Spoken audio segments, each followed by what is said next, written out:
girl. Mom was like, I'm serious. yes.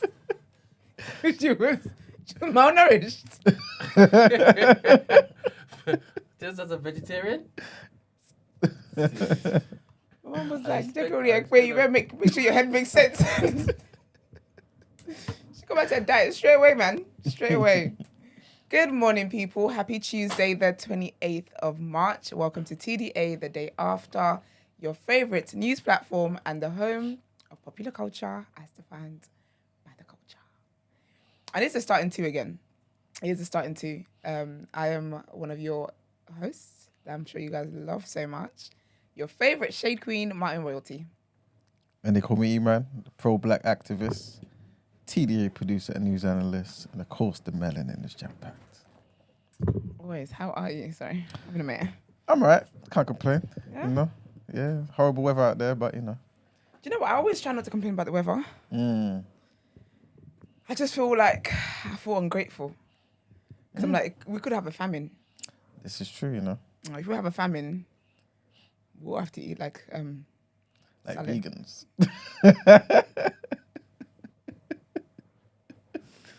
Big up the man. Or we can survive on nuts alone, no? I ain't eating nuts. Yeah.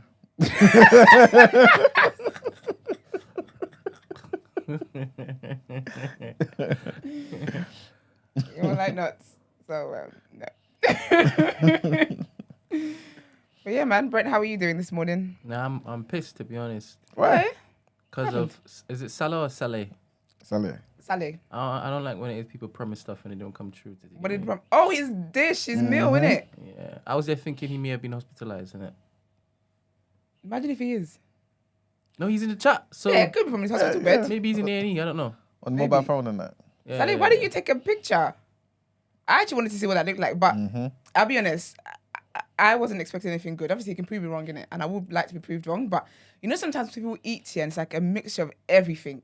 Because if you eat once a day here, in my mind, you got to do all the food groups. Even the food groups that shouldn't go together, but it's all going to be on one plate. Your plate is going to be low vibrational, in my mind. So I was looking forward to seeing what You it said looks he like. posted it? Bro, Where? What are you talking about, man? Okay. We're going to check. Let's see. Let me see. He did. Let me Was see. this yesterday or today? Saleh. Was this yesterday or First today? of all, Saleh with the body. Okay. Oh, wait a minute. He posted Nah. it in the wee. hours of the morns. In the wee hours of the morns. I'm sorry, that the food, yeah. Do you know? Wait, who asked him to post his booty? Nah, I didn't see that. I didn't to see that one. Girls, go in the chat. No, in the chat. Go in the Mighty Network. I can't lie to you. Now, Saleh, you a luho. You knew what you were doing this morning. You knew exactly what you were doing. Why can't I see it? Oh, I'm in the wrong... Yeah. Wait, Nah. so what's? Let me put this picture up. So Put the people- picture up. The entire community can see it. Hold up. Let me Because- do my due diligence. Okay, Saleh. I will say the food part is dead. I'm not really looking at the food part. I'm going to be very honest with you. There's meat on there. Oh wait, is that a euphemism? No, All right. Brent. That was actually, yeah. I see what you know. I actually didn't mean that. That's on there. Because you see the top bones, yeah. They think it looks like panla. You know, stockfish. Banna. That's what it looks Oh, like. yeah, especially that top one there. Yeah, that's what I'm talking Yeah. about. Just in time, Margs. You're gonna see Salah's plate. Salah's plate. You can go and sit down. And You're what is wearing that? Is that shorts. bagels? You're wearing shorts. I like when Marcus is wearing shorts. He's in a good mood when he's wearing shorts. Where's Yeah. Saleh? Is he really as big as he said he was? Nah. Wait. Listen, He showed his meat and all sorts. Saleh. Oh, wait. Saleh Look, is at his giving. plate. His plate. It's with the meat. Oh, Mark, look at that. his face. Saleh is giving. Okay. Salah thinks he's me. That's the only thing I don't like about Salah. No, Saleh, child. That's the only thing I don't like about him. He thinks he's me. Let me see. Yeah, he's on what I'm on. Let me Saleh see. came with. Yeah, he's on what I'm on. That's my story. Saleh said, body, yaddy, yaddy, yaddy. Okay. All right, King, we see you. Your meal is dead, though, but you look good. And what is he, 20? Yeah, apparently. He's Hey. 20. You had me crushing on the 20-year-old. Just hope you still look like that when you're my age, Killy. You know Don't what be I'm a saying? That's hater. all. What? Don't be a hater. Don't do that. Shit. Don't be a hater. Was I hating? Am I Let him have hating? his moment. Don't talk about hope you look like that when you're my age. Look how he look what he's eating. He has to look like that when he's your age. What is that? What's he consuming? I don't Yeah, know. this is exactly what I was gonna say. You know, Salah, I think you need Is that to ribs call at up, the top of the- is that Yeah, I ribs? think it is ribs. It's not ribs. No? It's I've tasted it before. It's What is like walnuts and cashews all molded into one, sprinkled with thyme and rosemary. But what's How under is it? it? On just It's bones. a plate. No, but what's the rosemary like? What's it molded around? How do you mean? It is like ribs.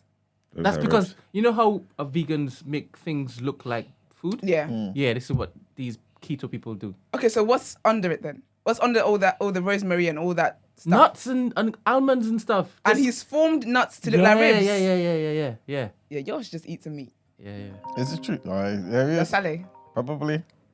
It's just him calling in. Yeah. Good morning. Morning, good Playboy. morning. Morning, Good morning. sexy. How are you? Listen, I'm playing. Good morning, people. Good morning. How is everyone today? We blessed, boy. Damn. Nigga, you know what you're doing, man. No, I had to show the what's it called? Show the proof is in the pudding. No, Sally, how old So are you? After the food, and then I have to show I'm 24. 24, okay.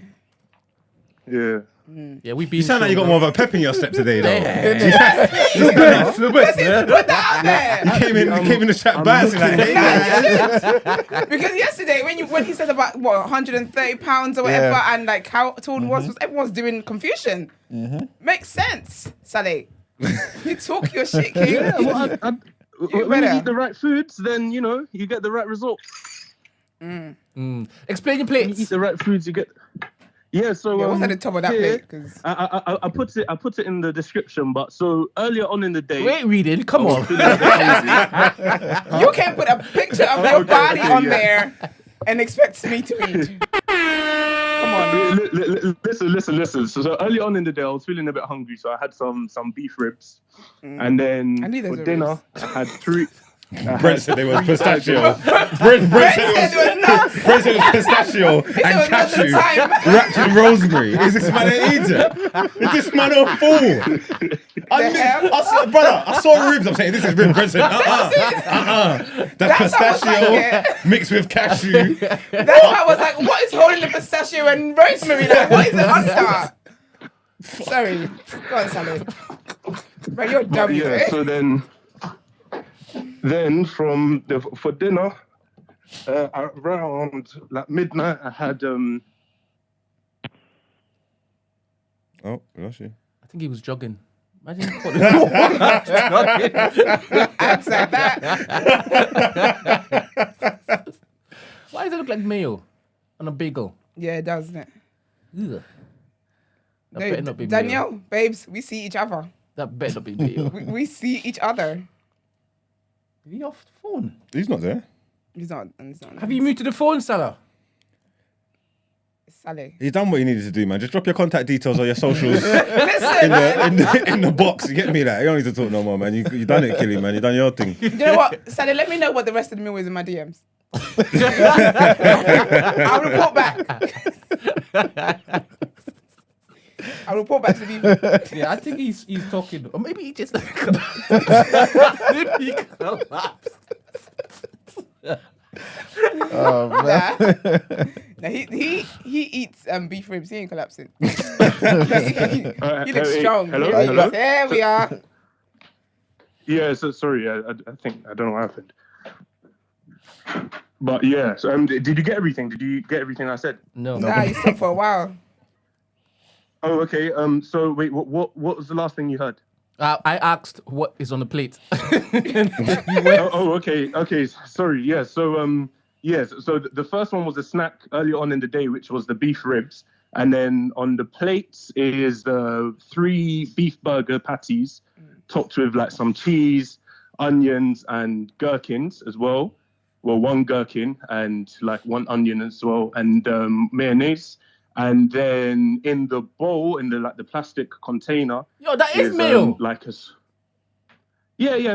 mayo is keto. Okay. It's like he just does. Yeah. That's a lot of mayo Sorry? on that. That is a lot of mayo. Yeah. Oh yeah. I like my mayo, man. I like my mayo, and it's because on the keto diet, you need high fats, low carbs. Okay. If you look at like the content of mayonnaise, it's very high fats with low carbs, so it's good for you on keto.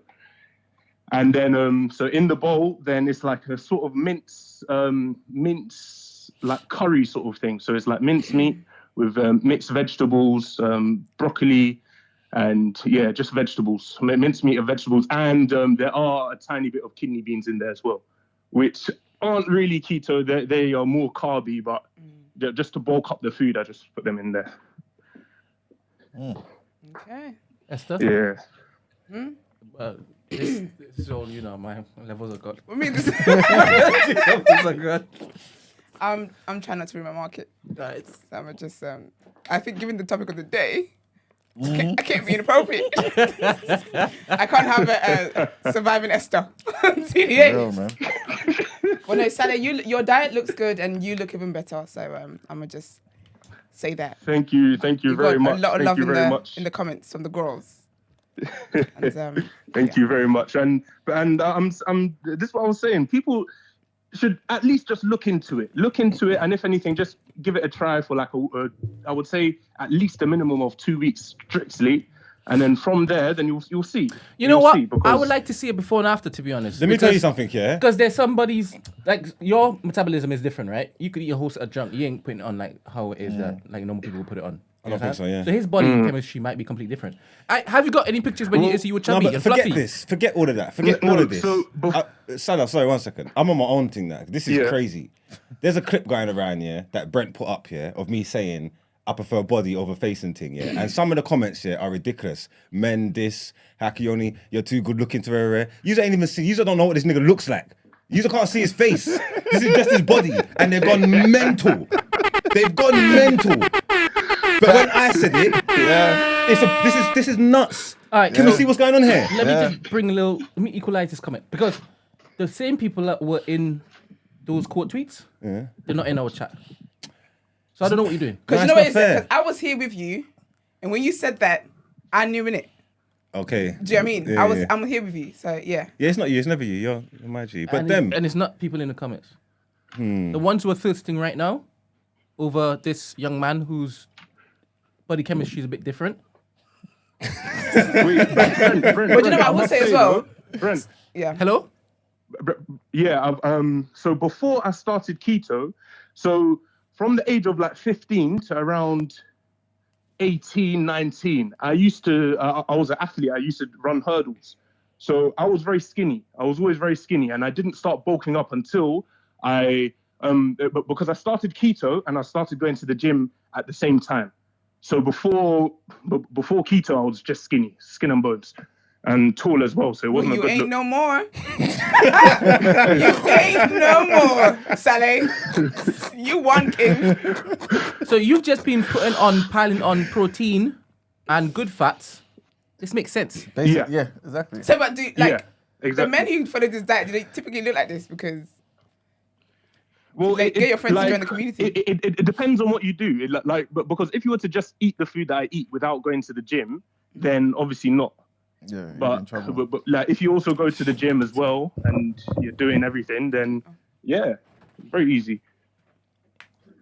And like I've never done any like, because you know when people are bulking, they do like dirty bulks and like all this kind of stuff. I think I would basically say mine's always been like a clean bulk. I always stay lean. So even when I'm getting bigger, I'm always like the same composition because of the no carbs. All right. Thank you very much, Salah. Yeah, no worries. Well, yeah. I'll be listening, guys. Yeah, we Everyone know have a the fantastic girls in the day. comments, so Yeah, you ain't going nowhere. Yeah, you and your 6 friends have a lovely day. Bless. Thank you very much. Take care, guys. Bye. Peace. I love Ben so much, you know. That is my type to a T. Like, oh Lord. Is that your type? You ain't seen his face? No, I said I love men. I said like men are my type. Black men are just love it. Just yeah, someone needs to get out. So the girls can be outside. Can you lot eat one time a day then? Yeah, sometimes I do. I don't eat all the time because I go to the gym in the afternoon. I can't eat before I go to the gym because I get bloated. Okay. So sometimes it's just like tea and water or like something light, but it has to be like hours before I go to the gym. Okay. So sometimes I do actually eat once a day.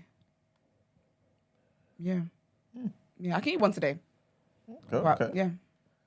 And sometimes if say I have like little things throughout the day and drink a lot of water and stuff, and I don't feel like I'm full, like I feel full, I could not eat. But yeah, but it's not like my lifestyle. If that makes sense, because there's days where I catch up. So Alright, let me play a voice note. Marks, you heard me, you know. No, you heard me. This is soundproof. what'd you say? You just there. I think he's on the phone. Can you hear him? No, he was like, Yeah. shit. I think it's...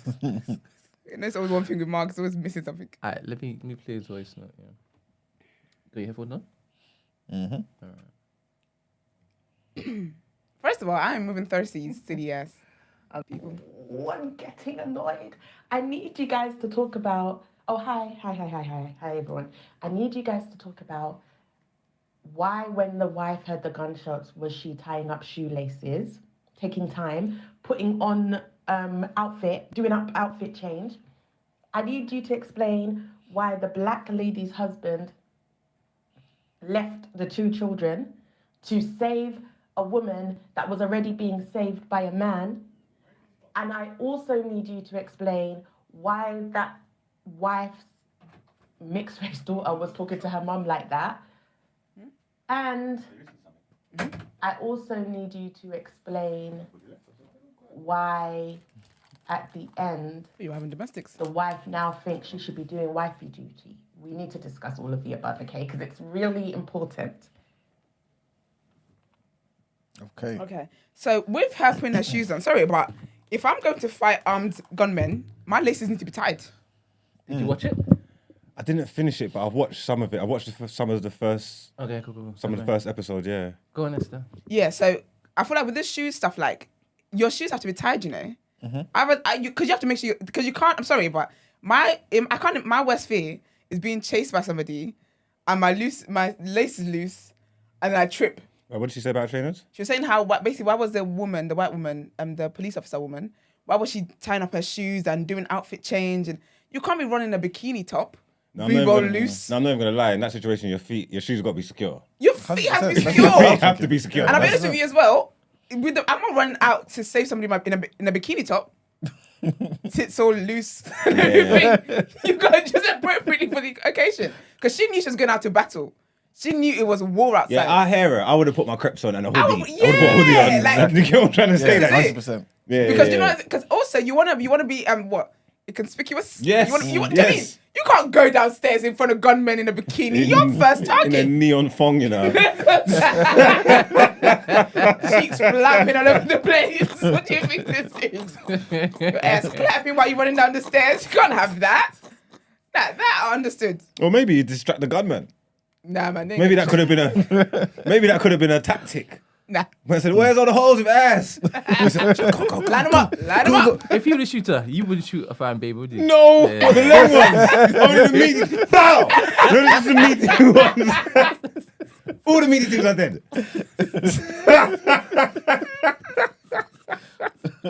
I said, that's the exit. Run that way. I'll alert the boy. Yeah, you're on the not bottom. shoot you. Baby, go.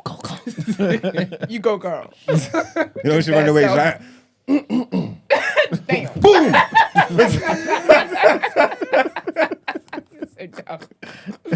And what's that He's like, question? don't cancel me for that either. I don't know. I Listen. don't know what the rules are on that one.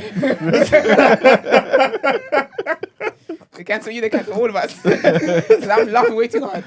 No, so what was it? And then the guy who left the 2 kids to help that old lady, because you know what, the guy that was helping her wasn't really trying to help. The woman could not jump down yet. The other guy that was helping her should have come down and got her down. He's just standing there talking about, oh no, go. Like he was weak. So Ben had to step in. Do you remember like the going down that crooked mountain looking thing round the back of the houses or whatever. And the old lady was on like a step, but she couldn't get down. I feel like she's weak, innit? So she couldn't get down. And the guy that was helping her, the people that were helping her just stood right by her side, rather than coming down and actually holding her up to help her down. So that's why you have to get involved. And I think also they didn't understand what she was. They didn't understand what she was saying.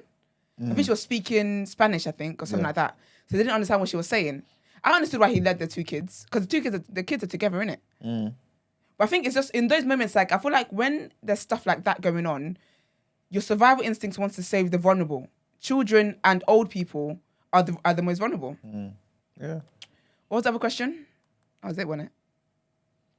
It's something about the husband and someone playing hero or something like that. Well, if you're listening, then we can move on.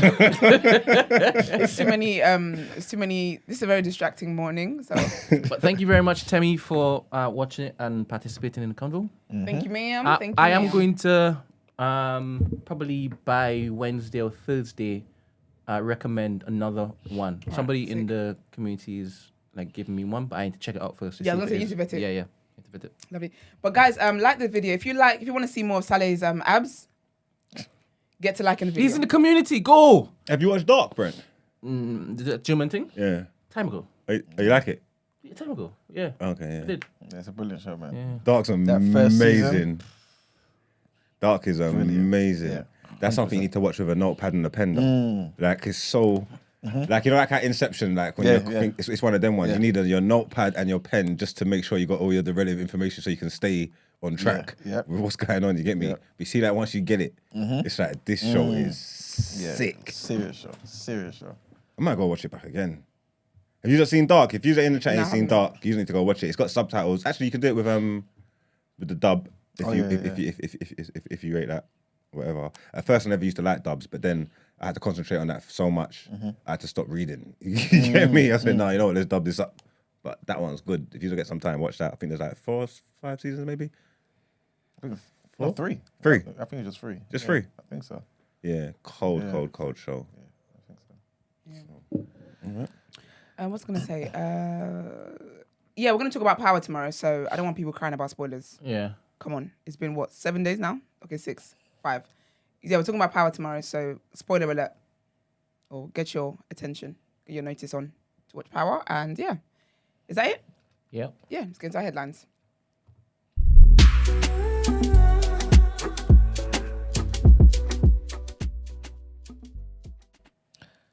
All right. So the first headline, UK, of course, and there's some issues with the Labour Party, man. So Labour's governing body is set to vote on proposals to officially ban Jeremy Corbyn from standing as a Labour candidate at the next general election.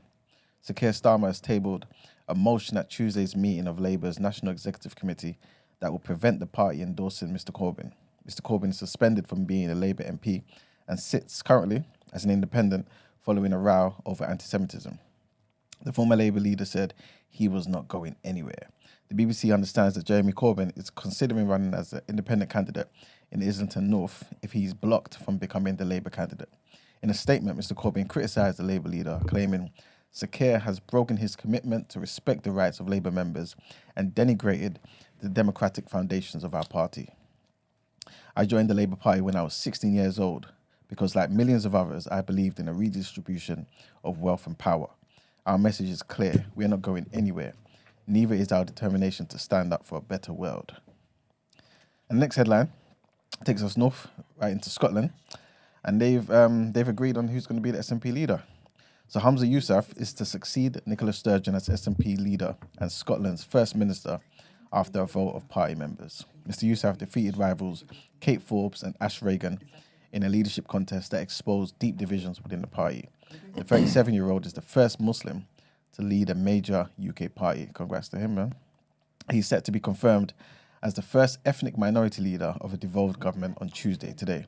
Mr. Yousaf is currently Scotland's Health Secretary and was widely assumed to be Miss Sturgeon's preferred successor, although she did not explicitly back any of the candidates in the contest. The leadership election was decided by a single transferable vote system, with 50,490 of the SNP's 72,169 members casting a ballot, so the vast majority of them were done online. Mr. Yousaf failed to win a majority in the first round of voting, but won 52.1% of the votes after second preference votes from Miss Reagan, who was eliminated after finishing third, were redistributed. The new SNP leader will face a vote in the Scottish Parliament, which he is certain to win on Tuesday before becoming Scotland's 6th First Minister. And the last headline takes us to Burkina Faso, where the authorities have ordered France 24. You know France 24, the broadcasting network, right? Burkina Faso authorities have ordered them to basically get out of the country, man. So they've ordered France 24 broadcast off air following an interview with the head of Al Qaeda's militants group's North Africa wing, Akim. Burkina Faso's first Minister of Communications, Jean-Michel Rigrego, said in a statement, France 24 is not only acting as a mouthpiece for these terrorists, but worse, it is providing a space for the legitimization of terrorist actions and hate speech. He said the government had therefore decided in all responsibility and in the name of the superior interests of the nation to suspend indefinitely the transmission of France 24 programs on national territory. France 24 aired an interview with Akim's leader, Yazid Mubarak, earlier this month after France killed his predecessor in an air raid. The relationship between Burkina Faso and France has soured since the coup in October of last year. Burkina Faso expelled French troops who had been unsuccessfully fighting the Islamists, inviting Russian mercenaries in their stead. And that's it for the headlines. So we've got a South Asian in charge of the SNP. Indeed, Brent. And a South Asian in charge of the UK. Indeed. Yes. That's changing, isn't it? It is indeed. Yeah, I mean, this may be good for ousting or keeping Boris out if all the messaging is South Asia. Potentially. Okay. Potentially, yeah. Okay. But we are sad about Corbyn, right? Who? We. Who's we? We're not monolith, bro. We. No, but to be fair, yeah, I think they're treating him badly. 100%. And I don't agree. Obviously, I made it clear. I don't agree with Corbyn's policies and stuff, his ideas. But I think the way they're treating him is horrible, man. I don't think they should be in that team. Why do you think they're trying to keep him out? There's some agendas, man. People have got a certain power in their ranks, and they're trying to force him out because they know he doesn't tolerate certain things. You know what I mean? But Keir Starmer is a puppet. So, you know, obviously they're controlling him, making him do all types of nonsenses. So, yeah, I feel for Corbyn, to be honest with you. Yeah, it's not right. Cool. All right. Well, juicy what you saying today. Let's get into it.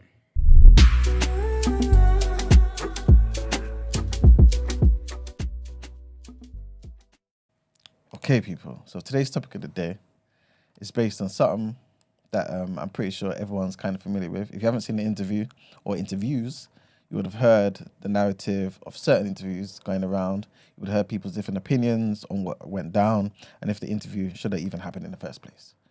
And of course, we're talking about Zeze Millz' interview with Noel Clarke. Okay, but today's not Wednesday, so I don't understand. We had to do it the day after. But did you think you had time Of course, because today's not Wednesday. to say that you're going to watch it, but there's not? I would have watched it because I didn't want to watch it, but how was I going to get involved if I didn't watch it? Crossfire. You didn't care about that last week. And I still don't care about it. That'll do it. That'll do it. I'm just saying. You Sorry, thought you had a mission.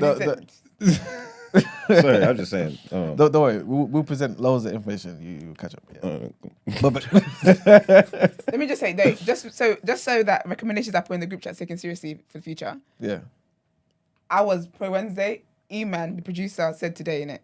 So when I do set homework for the future, No, but he also said, I'm going to move it. Yeah. No, but do you know what it is? I was watching something basically on Instagram. They were talking about this, right? And I said to Esther, should we move it to Tuesday instead, right? Because obviously it's sooner. It's happening. You know what I'm saying? Yeah. And then what did you say to me, Esther? I saw it this morning, by the way. Because Yeah. you messaged me past my bedtime. 10 p.m. I can't be reached. But yes, I saw it this morning. I was like, well, okay. Because I went in the doc this morning, innit? Yeah. And I saw it there, said, No, Okay. remember I said yesterday Then I saw that it your was DM. in the doc, innit? But I can Okay, move it to yeah. Wednesday. yeah. So I was like, okay, Yeah. well, you know, it's on your heart. Do you know what's actually mad? Sorry. This is very post. Do you know what's actually mad? Because basically what I typed here, I actually said, yeah, that's fine. I said, but I wanted everyone to watch it Okay. before. Then when I thought, I said, nah, because it's already in the doc and stuff. Then I deleted it. I unsent that message and then sent you what I said. Well, okay, yeah, that's fine. Okay. Yeah, but Okay. we're here now, innit? This is it. All right. So I think the first thing we should talk on, is because I think this was the main narrative going around, isn't it? At least from my perspective, is was she wrong for doing the interview? That's the first thing. I think we should start there. What's your guys' opinions? I don't think she was wrong for doing the interview.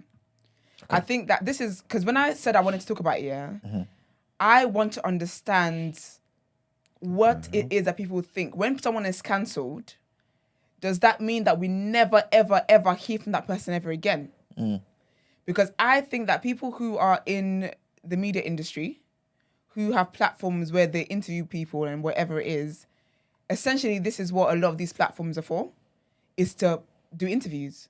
I think doing an interview does not necessarily mean that you agree with the person, and it doesn't mean you're standing with the person or you're necessarily against them. It's that, okay, there's information that can go out into the world. It's a form of journalism. It's a form of putting information out there. So for me, I don't think there was anything wrong with Zeze doing that interview.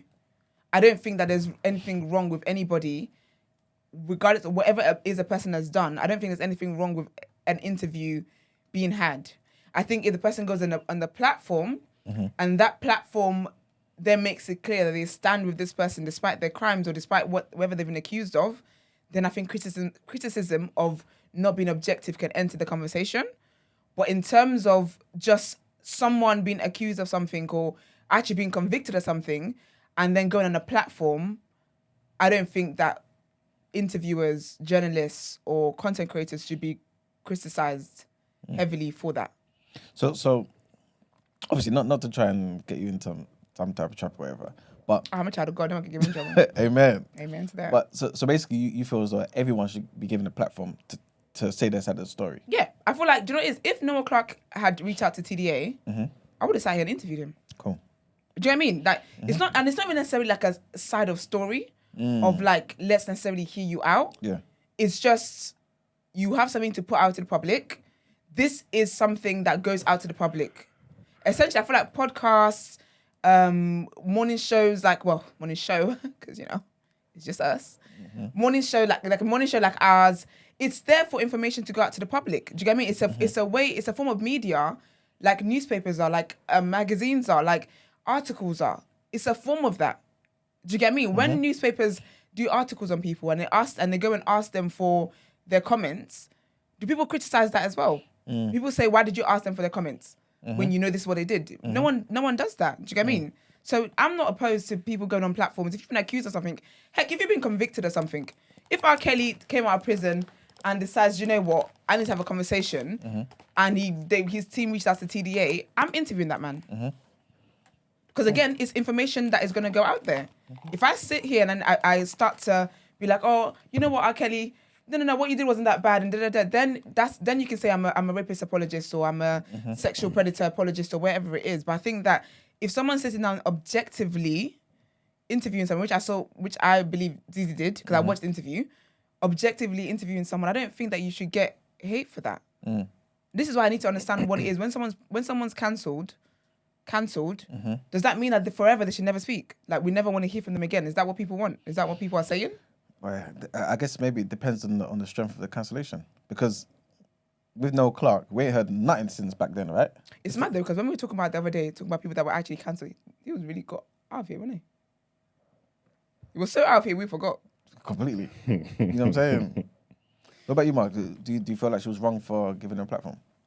I want to say. Would you even call it giving him a platform though? I don't know what it is. I wouldn't say it's wrong because I think it's necessary for people if people want to hear or if have platforms for people to have a voice. Like you're saying, it's journalism, isn't it? Like, do you know what I'm trying to say? Like, so if she wants to sit down next to him, I think it's necessary. There's people that's gonna want to watch it. It creates conversation. It creates content. If he's got a story to tell, like, he should be allowed. If he's screaming innocence or whatever, do you know what I'm trying to say? Like, he should be allowed to. He's not gonna watch it. I'm not onto her for doing it.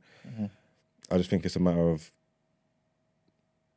I don't know. It's like just your own personal thing, innit? His name's come up before to me. I got a podcast and I don't want to sit down with him. I wouldn't do that. But I won't do that with none of them, man. That's on all that stuff, whether they're innocent or not. And especially because of the type of the way my show is as well. It's not really an interview like that. You know what I'm trying to say? Yeah, It's that's just true. more cozy. I don't want to sit down and kick it in with none of these man that's got any.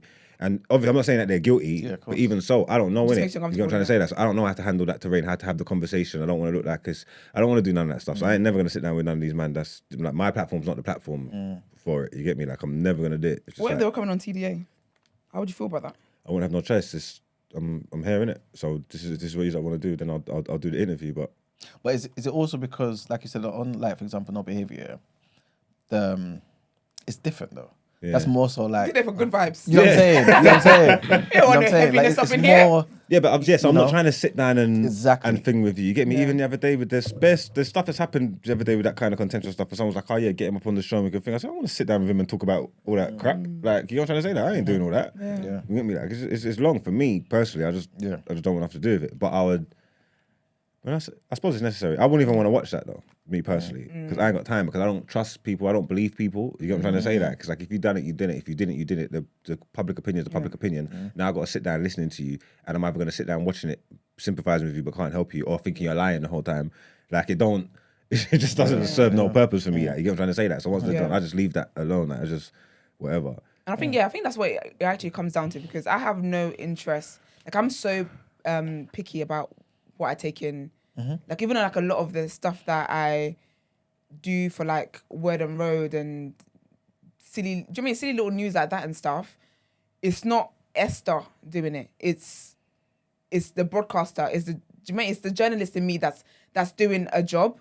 So even if we were to have someone like that on here, like people that have been accused of whatever, it wouldn't be me as me having this conversation. Because like Miles, I don't care. Do you know what I mean? I don't care to have these conversations. But I do think that the field of work that we're in, it does require sometimes having those conversations. Do you get what I mean? So the definition of journalism is a person who writes for newspapers, magazines, or news websites, or prepares news to be broadcast. Yeah.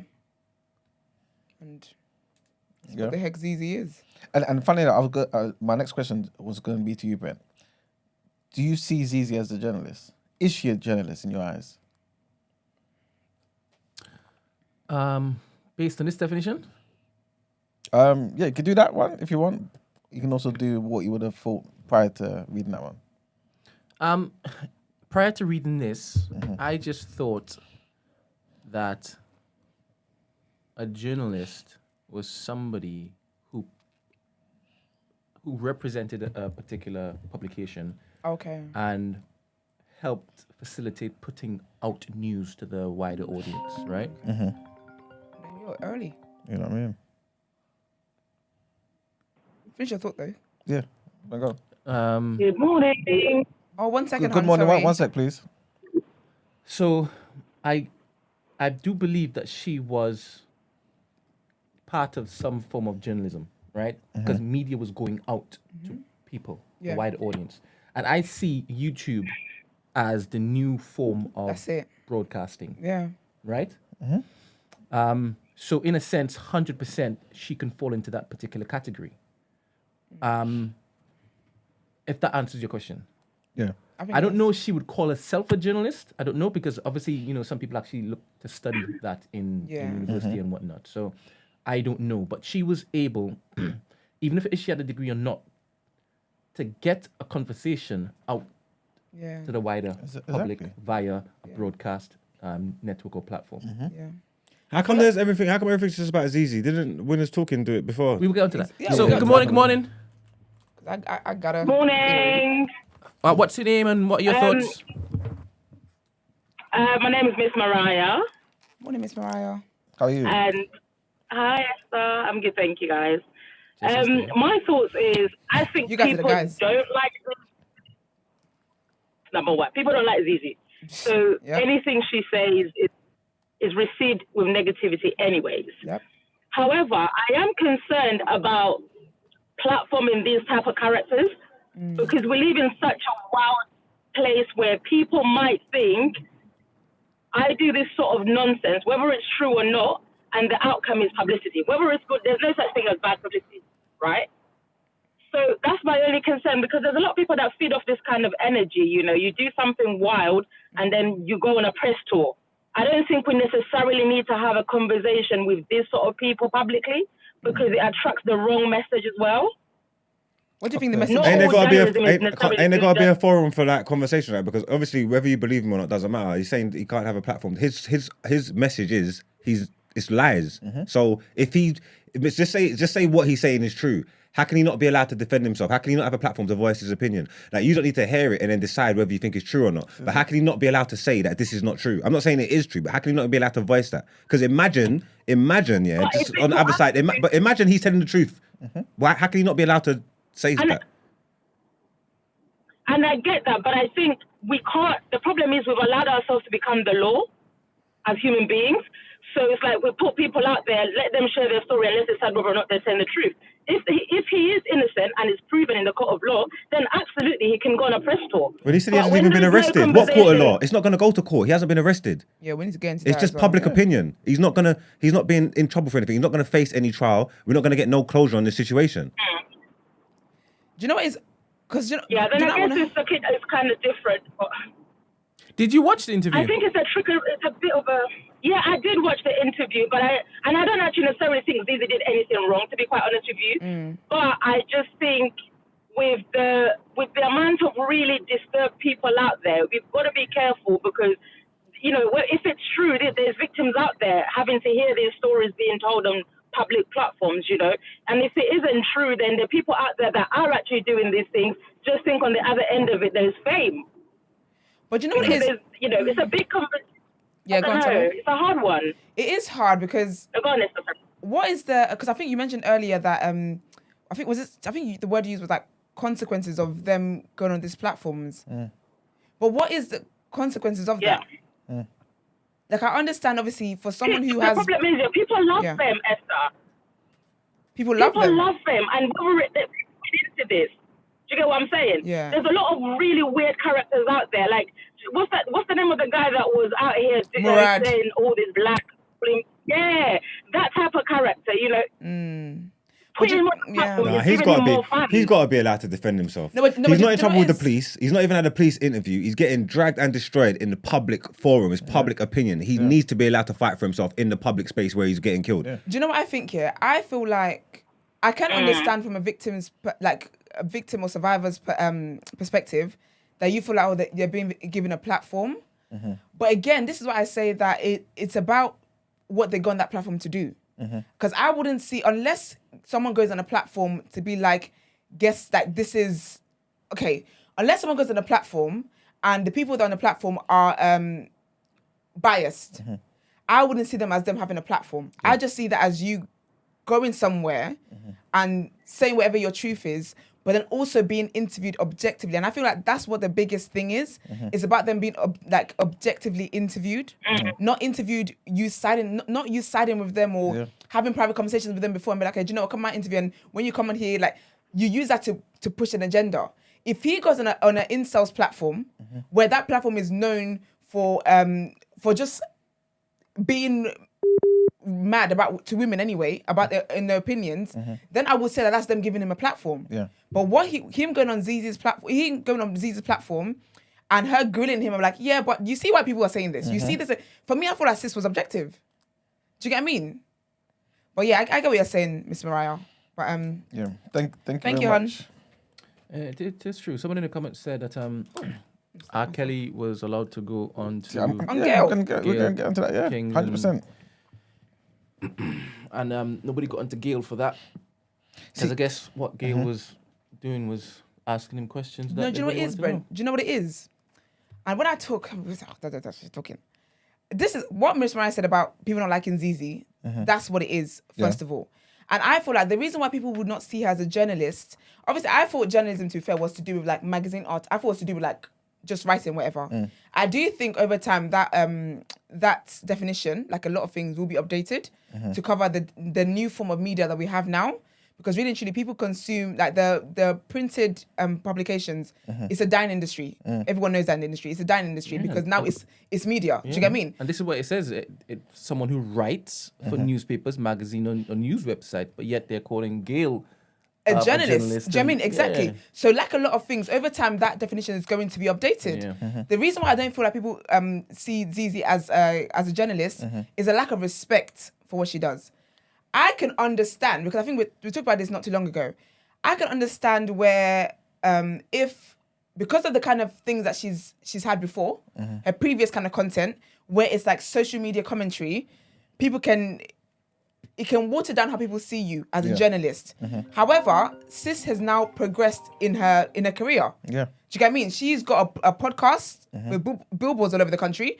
She's on a BBC show with Yinka Bikini as well. Do you get me? So her career is progressing, and I think that people don't have a respect, and this is a bigger conversation to have.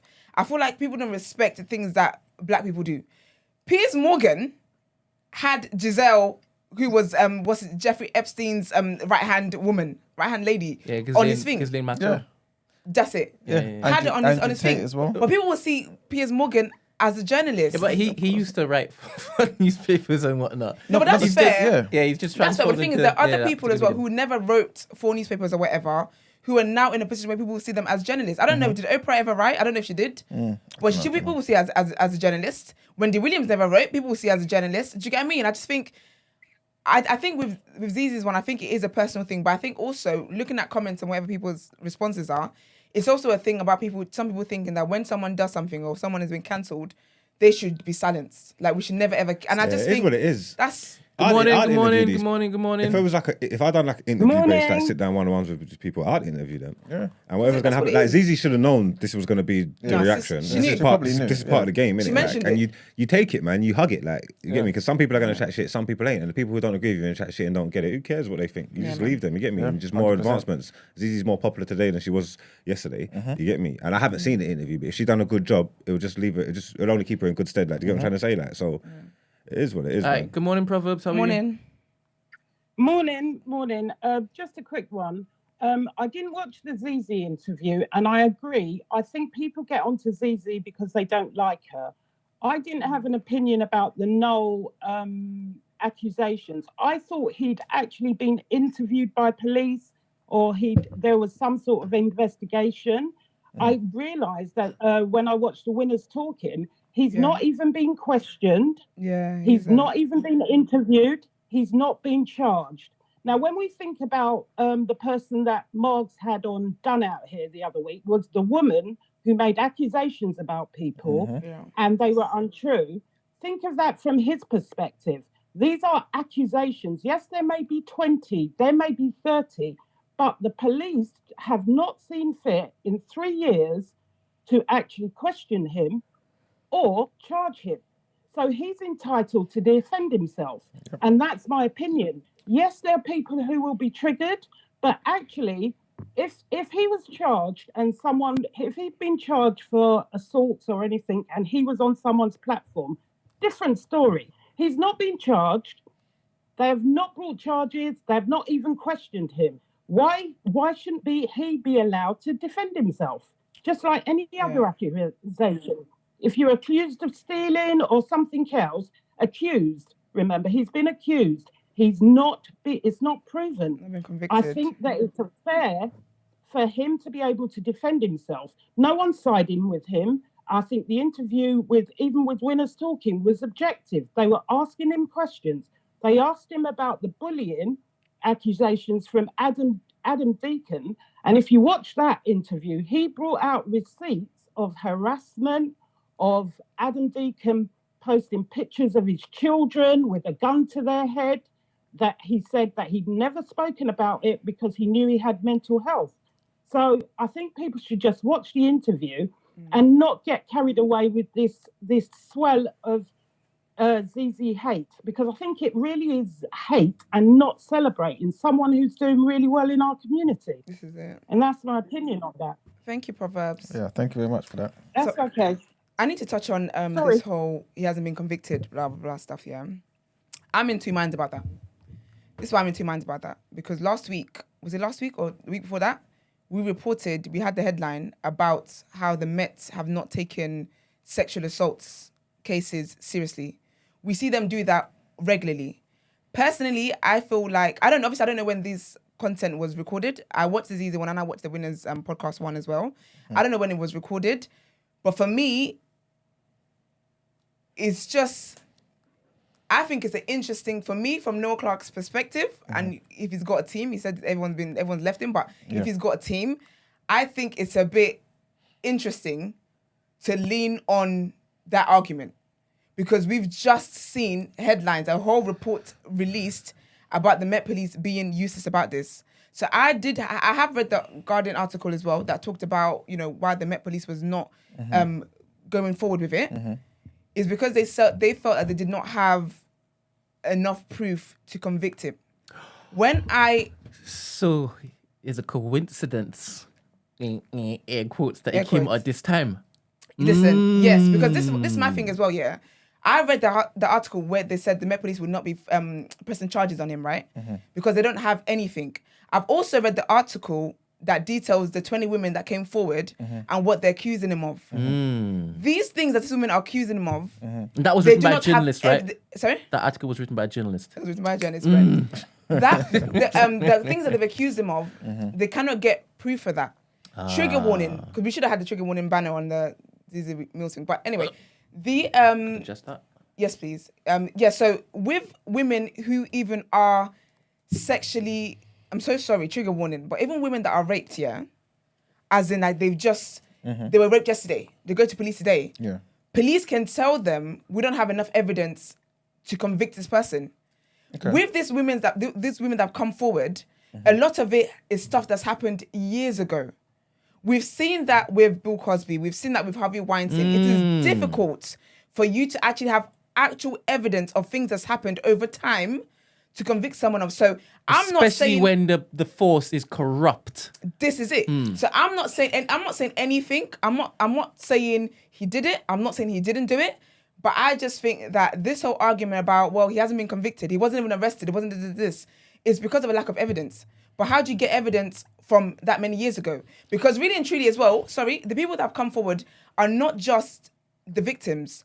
Some of his colleagues have come forward. Some of the women that have been producers, that have been directors, that have acted, even peers that have acted with him, have said, well, this has been a known thing in the industry. For me, What specifically has been a known thing though? like that he's The bullying or the Yeah, the bullying definitely there, because people have said that how Okay. basically, as much as he uses platform, because he, on the podcast with Zeze and Winners podcast, he talked about, you know, how he made a point to always get black people in the rooms. He made a point to do that. Yep. But people have said that he's used that against them. Getting people in the room, he's held that over their heads. Okay, This is okay. what allegations are saying. But in terms of the groping, in terms of the inappropriate comments that are made, in terms of the sexual harassment and stuff like that, there are people who are saying this is known within the industry, even to the point of extras that were hired for the show saying that there wasn't a duty of care. There was one of the girls talking about how, you know, there's like scenes that they've done in some films where it's like, you know, they're nude or whatever, and really and truly the guidelines for that in the film industry is that it should be like a closed set. Okay. But when they showed up to set, is like there's extra people that they haven't even seen involved in the movie, because That's almost not as if like standard you though. Not invited your everybody friends. does nude scenes on a close set. Sorry? That's not everybody does nude No, scenes on a close that's set. fair. That's fair. But I'm saying this is what the women are. This is their account. That they don't feel like there was a duty of care towards them. So I'm not saying you did this or didn't do that. But I'm just saying that I just think leaning on the whole, I haven't been arrested, I haven't been done, blah, blah. For me, that doesn't sit right with me. For me, that is not a good enough argument. But what we're talking about here, yeah? Because for many people who actually do have proof sometimes, the police don't even do nothing. No, but we're still lost on what's going on. It's not about whether he done it or not. Now we're doing the public opinion and the public court thing. No one ain't trying to be jurors. We're not talking about whether he done it or not, because we don't know and the police ain't even investigating it. The conversation is, should he have a platform to be able to defend himself? Or should, like, that's really the conversation. So we There were is going one- to move on to that. Let's just basically jump forward, which is important because we were spending a longer time on this whole semantics of journalism and Zeze. Yeah. Okay. Which was Because derailing the conversation. like the two callers have basically brought up the whole, you know, police have, because people are leaning on the fact that he hasn't been convicted, as he's innocent and as he should be on any platform he wants to be on. Do you get what I mean? Yeah, but whether he's... They're linking it that way. I think we need to unpack whether he's allowed a platform to voice his side of the story. And I think it should be. And let's not try and think about whether he's guilty or whether he's innocent or whether it's true or the victims and trigger warnings and whatnot. What we need to decipher is, in these situations, are these people allowed to have a platform to voice their opinions or to fight their side of the story? Especially when he's not going to get a court case to do it. But that's the thing though, because really and truly, it all links together. Because the reason why people don't think that you should have a platform is because they've said you're guilty. And the reason why some people feel like you should have a platform is they've said, well, if the police don't think he's guilty, he's an innocent man.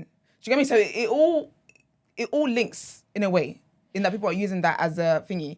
But I don't know what question you have next, but do you have another question? No,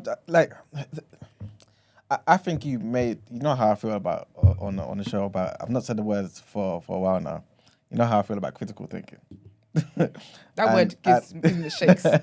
But I think you made a really great point, to be honest with you, when you mentioned the whole thing about, at the end of the day, the Met, there's evidence there that they don't always follow up these things. Yeah. You know what I'm saying? It's a very good point. But my thing is... And 3 years is a long time. 3 years is a long time, yes, Brent. But when it was first said, it wasn't 3 years. You know what I'm saying? Yeah. What Basically, did he come out and say when it was first said? What was the statement he put out? So basically, when he was first said, Yeah. he said that his team said, he denies it completely, blah blah blah, and then the statement, then his statement that he approved of, went on to say, I vehemently deny any sexual misconduct or criminal wrongdoing. Recent reports, however, have made it clear to me that some of my actions have affected people in ways I did not intend or realize.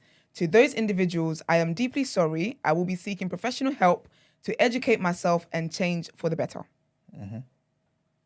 So that was brought up on the Winners Talking podcast. Yeah. And he basically said that he said at the time that statement was written, he basically said he did not write the statement. Okay. That statement did not come from him. However, it was written for him and he greenlit it. Mm-hmm. And the way he said it was like, oh, do you know what? Like, yeah. He said he was down in the dumps. He had so much on his mind that when the statement was presented to him that should we put this out? He just greenlit it. He said it as though like he wasn't in the clearest of minds to know what he was green lighting. Okay. For him, it was just like, just do whatever. Yeah. And he actually did this in the interview. For me, watching the interview, I don't think that man took accountability for anything. I feel like as well, he did not. So this is what he would do. He would say all of that, none of that happened, it's a lie. When he'd be grilled more about, so all the 20 women are lying, he would then say, well, no, they're not, but there's context. Okay, give us an example of one in which there's a context that didn't mean that. I can't talk about it, there's an ongoing case. You know what the thing is? Like, to me, again, obviously, I'm not Noel Clarke. I don't know the situation like that, right, at all. I don't think that the statement was that bad, to be honest with you. I think maybe the bad thing about the statement is that it wasn't specific enough. Because from that statement, I think that was somewhat consistent with what he was doing on the Zeze show. Because... Yeah, but do you know what's weird? He's basically recanting his statement. Which I don't understand why. Because he's saying... Because basically, the guys on the Winners podcast were basically saying, like, that admits that you are aware you did something wrong. Because on Zeze and Winners Talking, he's saying he didn't do anything wrong. The Winners podcast guys actually... Did you watch that one? Not the Winners, no. Yeah, so the Winners... He goes into more detail on the Winners one. Okay. It's like an hour and 45 minutes, right? Okay. They actually said to him, okay, do you know what? So what part do you feel like you can take accountability for in all of this? Do you know what he said? What did you say? Being too friendly. The accountability he can take from all of this is being too friendly. He admits that he did say to someone her bum was nice, and she said to him, "Don't talk to me like that." And he said, "I apologized." Yeah. And this is why I like that Zeze did, because Zeze said, "Okay, that woman told you that it made you uncomfortable. Did you go on to do with other women?" He's like, "Well, yeah." So that encounter of that woman saying to you that was wrong. Was not a deterrent to stop you from repeating itself. That's not fair, though. I think, it is fair. I'm not saying that you're being unfair, right? But I'm just saying, I don't think that conclusion is necessarily fair, because he's also saying it depends on the context. If I know you, if we have this type of understanding, yes, I may have touched this person's. No, sorry, not touched. Not touched. That's crazy. Commented, yeah. I may have commented. I mean, there's accusations about groping as well. Oh no, I'm just saying. But if Yeah, it was, just in if it this was touching, example. it's crazy. But Yeah. if you're just talking, But so I basically said to this girl, okay, so and so, she said, hey, you don't know me like that. Behave yourself, right? And I'm like, you know what? Sorry, my bad. I'm not now gonna think I have to now never ever comment on a woman's physique. it's hard, yeah, because of context. look, yeah, no one ain't got no receipts of me groping anybody or doing anything, yeah. But if there was a campaign to get me out of there, yeah, there's receipts of me saying highly inappropriate things to women. Yeah. I've probably done it on camera, probably done it on this show loads of times, like bare times. You know what I'm trying to say? So when you mix that up with nonsense, Yes. and it's like you validate it, it could be blurry lines. Like, do you get what I'm trying to say? Like, and it's like. And that's what I think is dangerous, because I feel like in any situation, this is why I always say, yeah, and this may not be the most appropriate thing to say now, yeah, but hopefully everyone can understand what I'm saying, right, in context. But if you look for something, you'll find it. I always say this, right?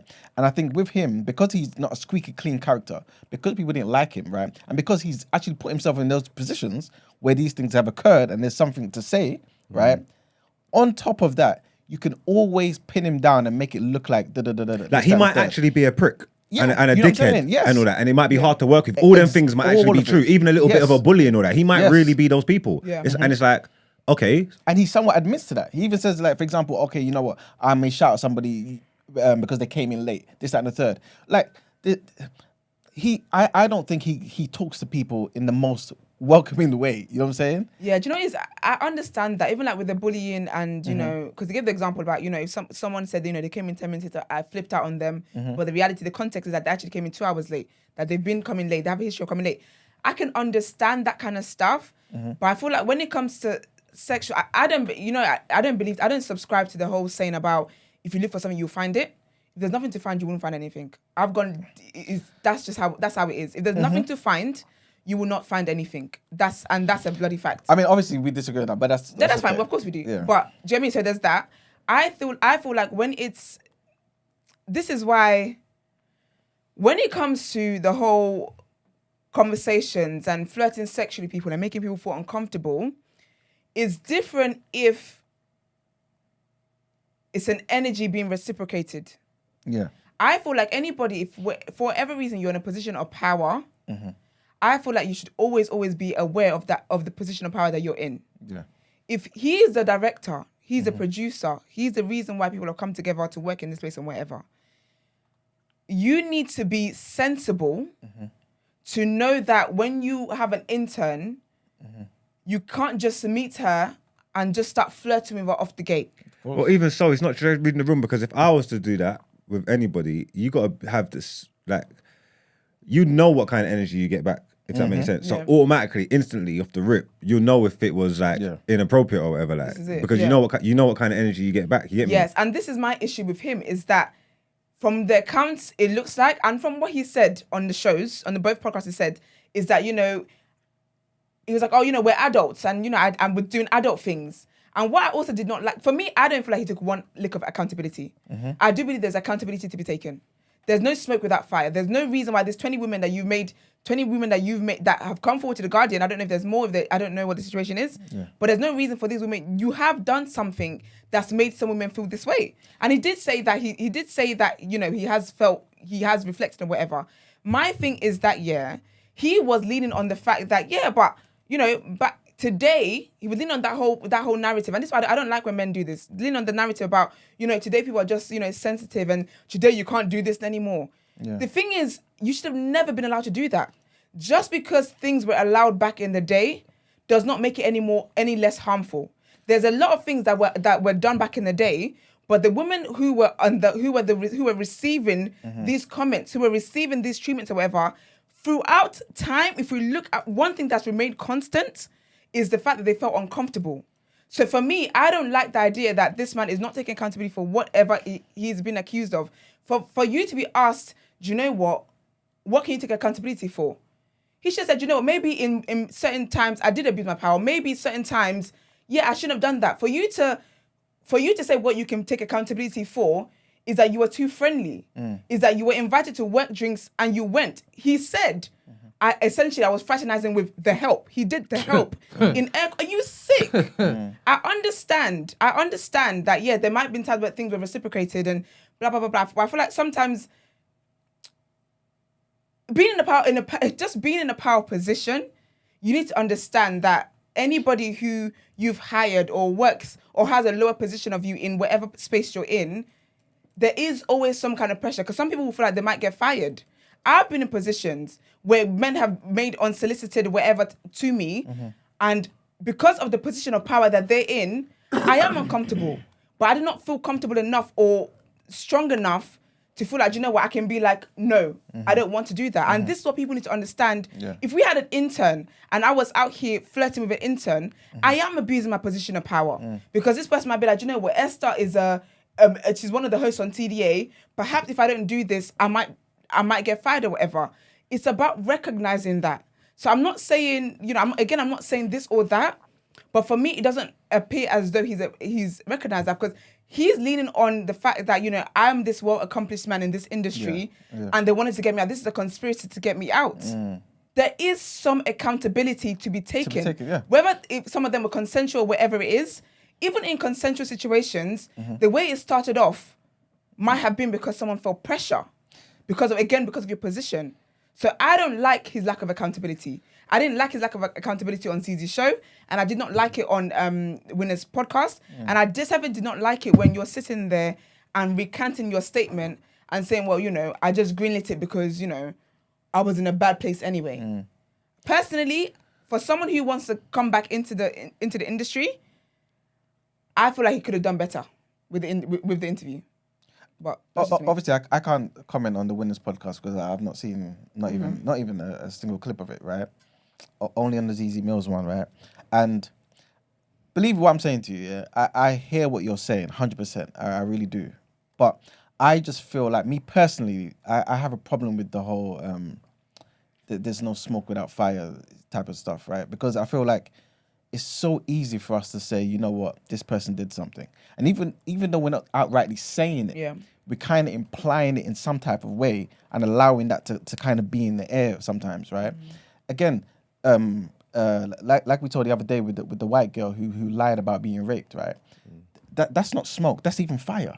We just didn't know that she lit the fire herself. Yeah. You know, and it's very dangerous for us to do that. Sometimes things do have to just go through due process.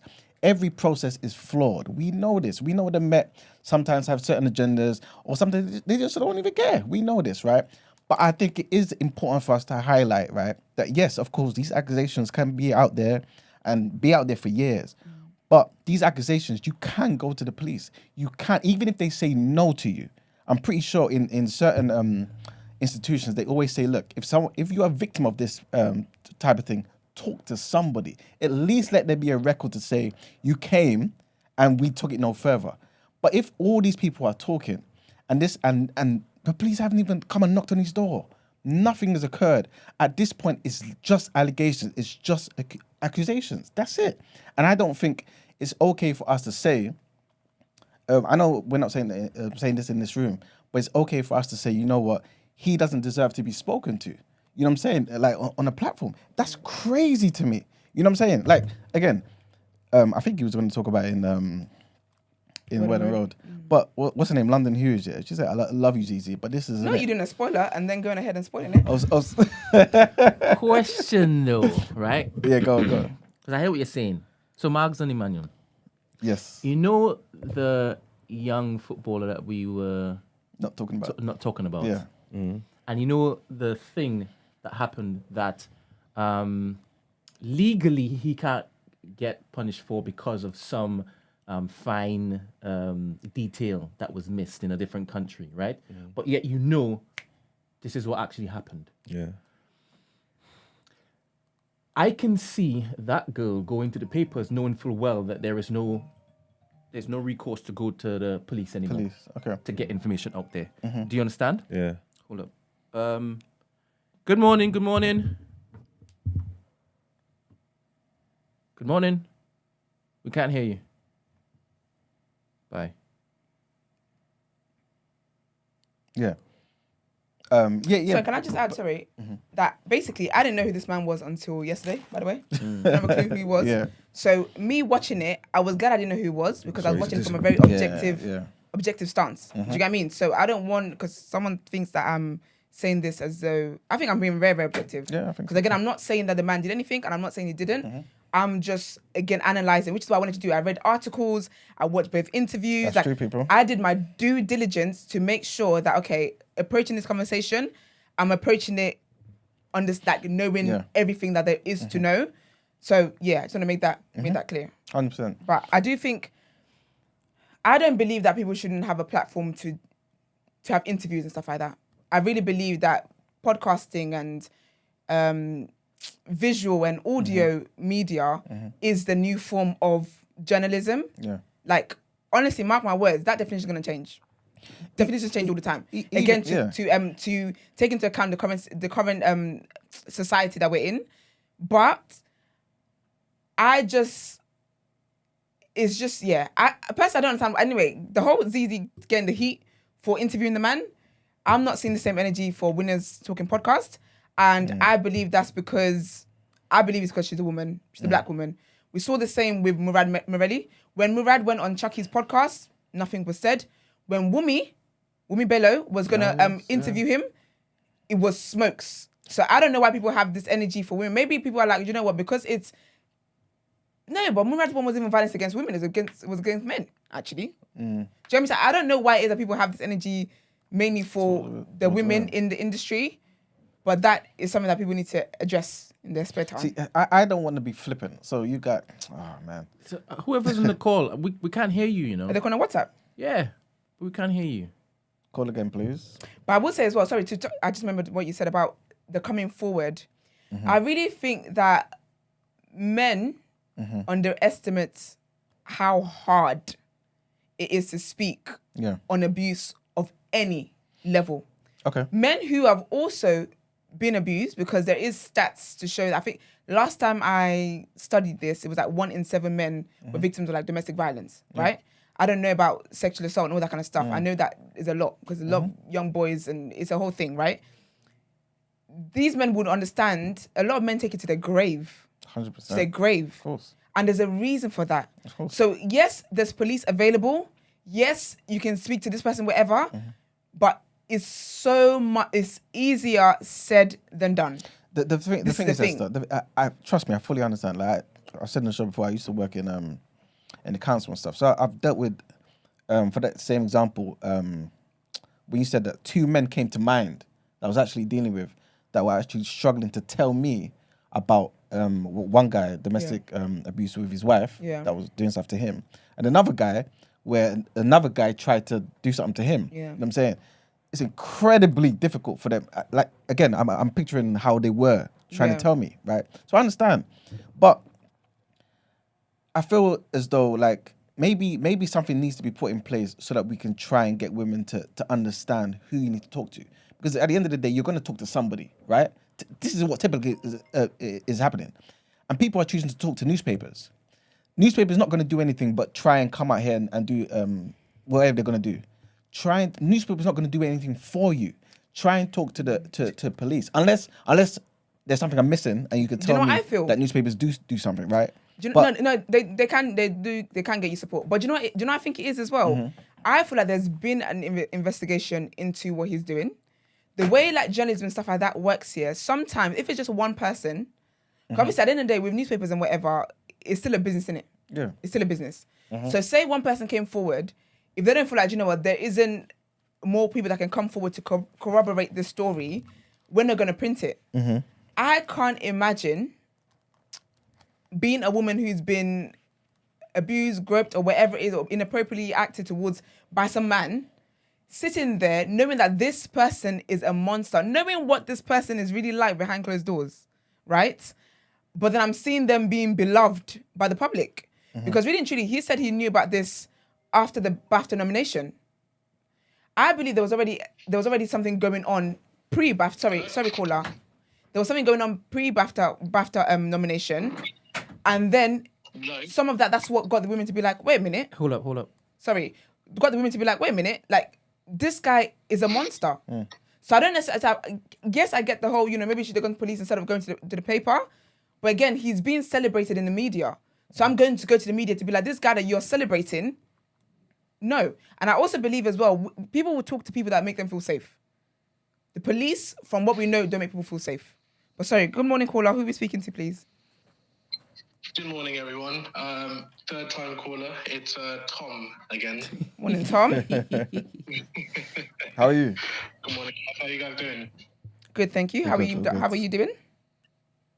Yeah, not bad. Just wanted to call in. This topic is quite close to home, as you can imagine. I've worked with the accused, and I've worked with people who worked for him closely. And Eman, I would say, with this case, there isn't smoke without fire, unfortunately. Okay. Being a black man and a black writer-director who's kind of looked up to Noel Clarke for a long time, I remember the first time I heard stories about him, like 2018, 2017. And obviously I was quite fresh, didn't know much.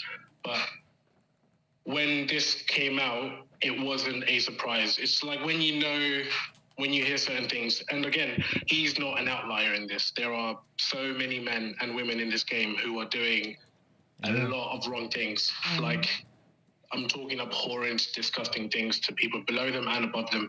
I have had my fair share. I once had a producer bite me on the arm while everyone was watching, just because she likes how my skin looked. And that was the whole thing. Wow. On a job in front of everyone, but she was the exec producer. Did you chop her? Oh, sorry. With him, it's a case of everyone knows. As Esther said, like, there's people who've known about him as a character, and I don't know how far. I can't tell you what's true or what's not true with these 20 women or more, but then there's people we know who've told us things in confidence. So I don't want to imagine that he's done the worst, but in terms of like hearing the little things or the bullying certainly is not an outlier. The bullying is a factual thing that everyone kind of knows. And there's so many people who behave like Noel Clarke, and like the chat is saying, some people in the chat saying there are, what do you call it? Once you get a certain position of power, especially in the industry, nothing can really pretty much bring you down. You kind of just carry on and you do as you want to, and no one really calls you out. So these 20 women, it's quite brave of them to do such a thing. And the reason that police can't get involved, because it never really does. And if you're a woman being sexually assaulted or being bullied in the same way, police don't really pay attention anyway.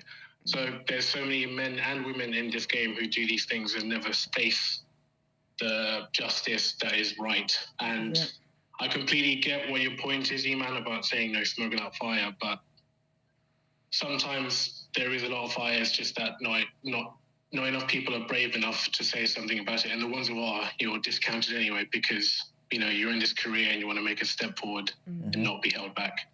So I don't know if that adds context, but that's the reality. I 100% agree with you. Yeah, there's obviously going to be cases where there is 100% smoke, right? And then legitimate fires and whatnot, yeah. But we also know of cases where people have been accused of certain things, it's gone to court, and nothing's come of it. Yeah, but you earn your reputations out there, bro. And people do it. People do it in industries all the time. Like, everybody protects people for whatever reason. And it's not just the entertainment industry, it's not just actors, it's musicians, it's people in work, in offices and stuff like that. Like, there's stuff that happen like all the time. There's all people over the place. Like, probably every man that work in Greg's, there's a man that work there that he's a bit shaky, but no one don't say nothing. People don't outwardly put people's business out there. Like, it's hiding. It's something that happens all the time. There's rappers, stuff that I would know have had certain altercations about certain things over certain time. Not outwardly, nothing happened. They haven't been arrested for anything. Yeah. But if it came out later on down the line that they got arrested for this and that, and I'll be like, because no surprise there. No surprise there, because I heard about what he done in 2018. You know what I'm trying to say? Like, so 100%. Obviously it's not a smoke without fire thing, like, but if there's insider info, if you got that reputation, it's like Jonathan Majors, isn't it? Yeah. I was saying it was sad how they just tearing him down straight away, But then when people are so quick to come out, the people in the industry that work with him and that know him and say, no, I'm not gonna lie, this is his story, this is his reputation. Who am I to argue with that? Yeah, 100%. Do you know what I'm trying to say? Like, do you know what the thing is? And people are saying this in the chat, and I hope people understand what I'm trying to say. Yeah, like, I'm not necessarily saying that the court has all the answers. I'm not saying, the police have the answers. You know how I feel about those institutions already. But what I am saying is, I think it's dangerous for us to hear accusations and say that is the case. It's not, again, I You know told what you, I'm it's saying? not our place. Tom, It's thank not you our, very much it's for not our calling place in. to Thank judge you, him. Tom. Thank you Appreciate very that. much, Tom. We're trying to be judge, jury, and executioner. This is what I'm and saying. It's not our place to judge him. Our conversation needs to be about, is he allowed to defend himself on a public platform? Is Zeze wrong for giving him the platform to do it? This But is this what is it's what I'm about. And we saying. still keep getting lost and still keep judging the person and talking about his stuff and talking about him. And this is what's fucked up. Because You know the why, point though? at hand's getting lost. Yeah. But you know why though? The thing is, it's difficult to have a conversation solely on whether someone should have a platform, period. Because this conversation been done 50 minutes. That it was gonna be a 10 5-minute minutes. conversation. The thing is, people will think whether or not you deserve a platform based on whether or not you think, or whether or not they think that you did it. Do you get what I mean? One of the things I picked up from the interview as well, which I like that Tom brought up, is the fact that this man, I personally feel like, because it actually speaks to what you're saying about, people, like, it's like a known secret, people just keep it, blah, blah. He sounds, sorry, caller, 1 second. He sounds like he's annoyed that he's the one who got caught. He makes reference on Zeze's show and on the Winners Talking podcast. He makes reference, not once, not twice, a few times. There's other people that are doing things like that, but I don't see them here as well. He's honing in on the fact that he's just the one that got caught. And for me, I feel like if you want to come back, I don't feel like there's anybody that, obviously as a Christian, innit, people can be forgiven and make their way back and show repentance, all that kind of stuff. But for me, it's difficult when you're on these platforms and you're not taking accountability and you're expressing the fact that it wasn't just you and there's other people that you're still seeing today who are still doing, like, don't be a snitch while you're at it. Is that what he's done? Mate! No, He but- never said that. No, Is that what he done? I ain't seen it. I don't know. Yes, he did. He said on Zeze and he said on Winners Talking. He was saying what? It's not just me. He said yes. He said it's not just him. He never said that. I did. He didn't say it like that. It wasn't like but that. he definitely said it as he Like, basically why said, am I the one that's being? How come you didn't chase him up? Yeah. So what's that difference to what I said? That sounds worse than what I said. No. That sounds worse. Do you know what it is? It's because he gave an example, yeah, and this is what he said. He That said a gospel is- famous. He's playing on the race card basically. He wants to include the race politics. Oh, we're saying there's There's white that man too. and there's... Yeah, Nah, there's that he's too. clutching at straws, man. He's damn bad, man. He's grasping for anything he can get. Anything. Man, do you know what? Sorry. I know you didn't watch the Winners thing yet, but what got me, because I started watching when I was on the treadmill. I said, I'm listening to the girls. This is stupid. Basically, yeah, when they started the interview, he was talking about like his history, like where he comes from. They wanted to know where he's come from. But obviously, there's a lot of speculation. Is he Somali? Is he Indian? Might be your cousin. He's from Trinidad, right? So basically, he wasn't talking about he was on a show where they had to trace back his roots or whatever. And he said how they found like 5 times he's got like a tribe from Ghana or whatever as well. There's a caller. Oh, I'm so sorry, Daddy. 1 second.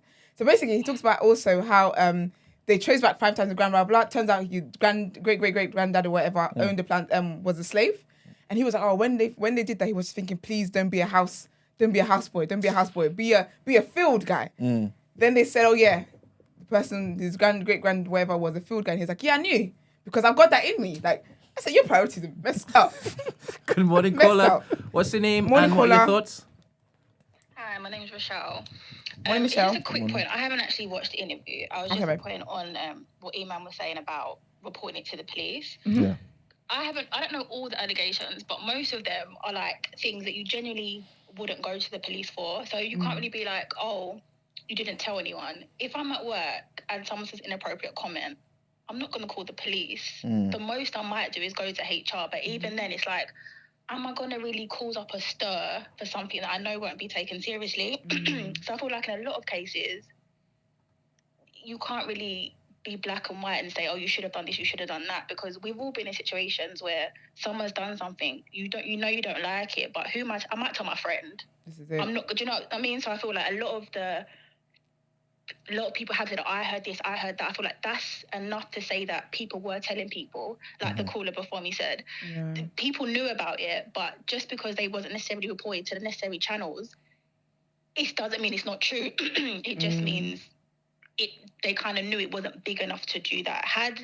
If there was, like you say, rape and stuff like that, fair enough that that's more so should be reported. But smaller things, we don't really report those things because what the police going to say? Well, tell your boss. Do you know what I mean? And then in that case, if it is your boss, who are you reporting it to?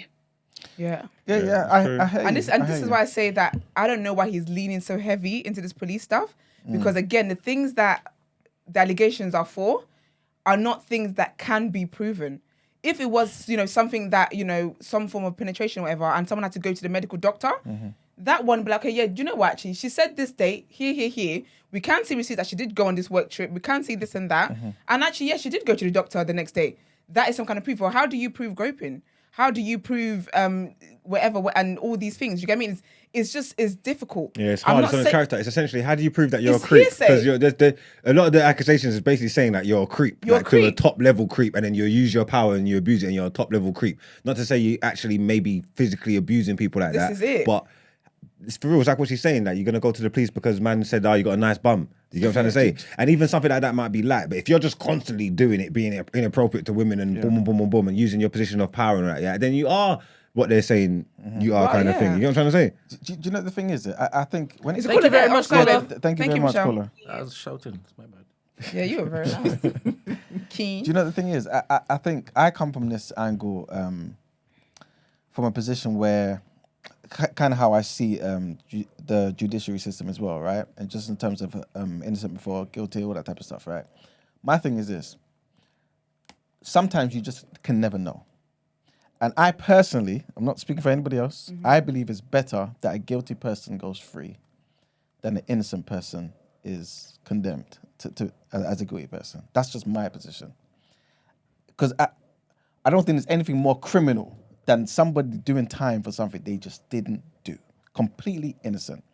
And so I'm hearing everything that everyone's saying. I understand that, okay, you know what? When people are saying certain things, yes, this, that, and the third, sometimes there isn't no smoke without fire. I fully understand that, 100%. But in those situations where there is no smoke, right? There is no fire, in fact. There's nothing, right? And somebody has an agenda. Because we know there are people out there who have agendas for other people, to get rid of them for various reasons. How? My question, this is a genuine question. How does somebody fight that? How does somebody defend themselves? Someone who's got a pure heart, right, who wants to go into a particular industry, change things up, do something for their family, this, that, and the third. How do they keep themselves clean, right, and prevent these things from occurring? Because the way it's sounding, right, it's sounding like, to me, almost as though you can't do anything. Do you know what's mad? But it's not. He's responsible for his behaviour, though. No. With Noel Clarke, I understand. He's responsible for his behaviour, and even if it wasn't doing crazy things, if all the little things, all the little inappropriate things, they all built up over time. That's what's got him his reputation. He's earned his reputation. Yeah. How you stop these things happening is by not behaving like that. No, but it's not that simple. No, please. What do you mean? How can it not be? I need to tap in. Go on. Yeah, go on. This is my thing. People love her. It seems like you can't say anything these days. Yeah. You can say whatever you want to say. Just make it appropriate. There's ways to be in this industry and not be a piece of shit. You just don't go around flirting and saying inappropriate things and just move like you got sense. Like it's so easy to exist in this industry. I don't think so. It is. Yeah, but there's a balance, though. It is. That's the thing. But the thing well, is, what do I do? Because I'd go around doing that, though. No, but listen, yeah. This is what I'm trying to say. Let me you look in the mirror. I go around doing that.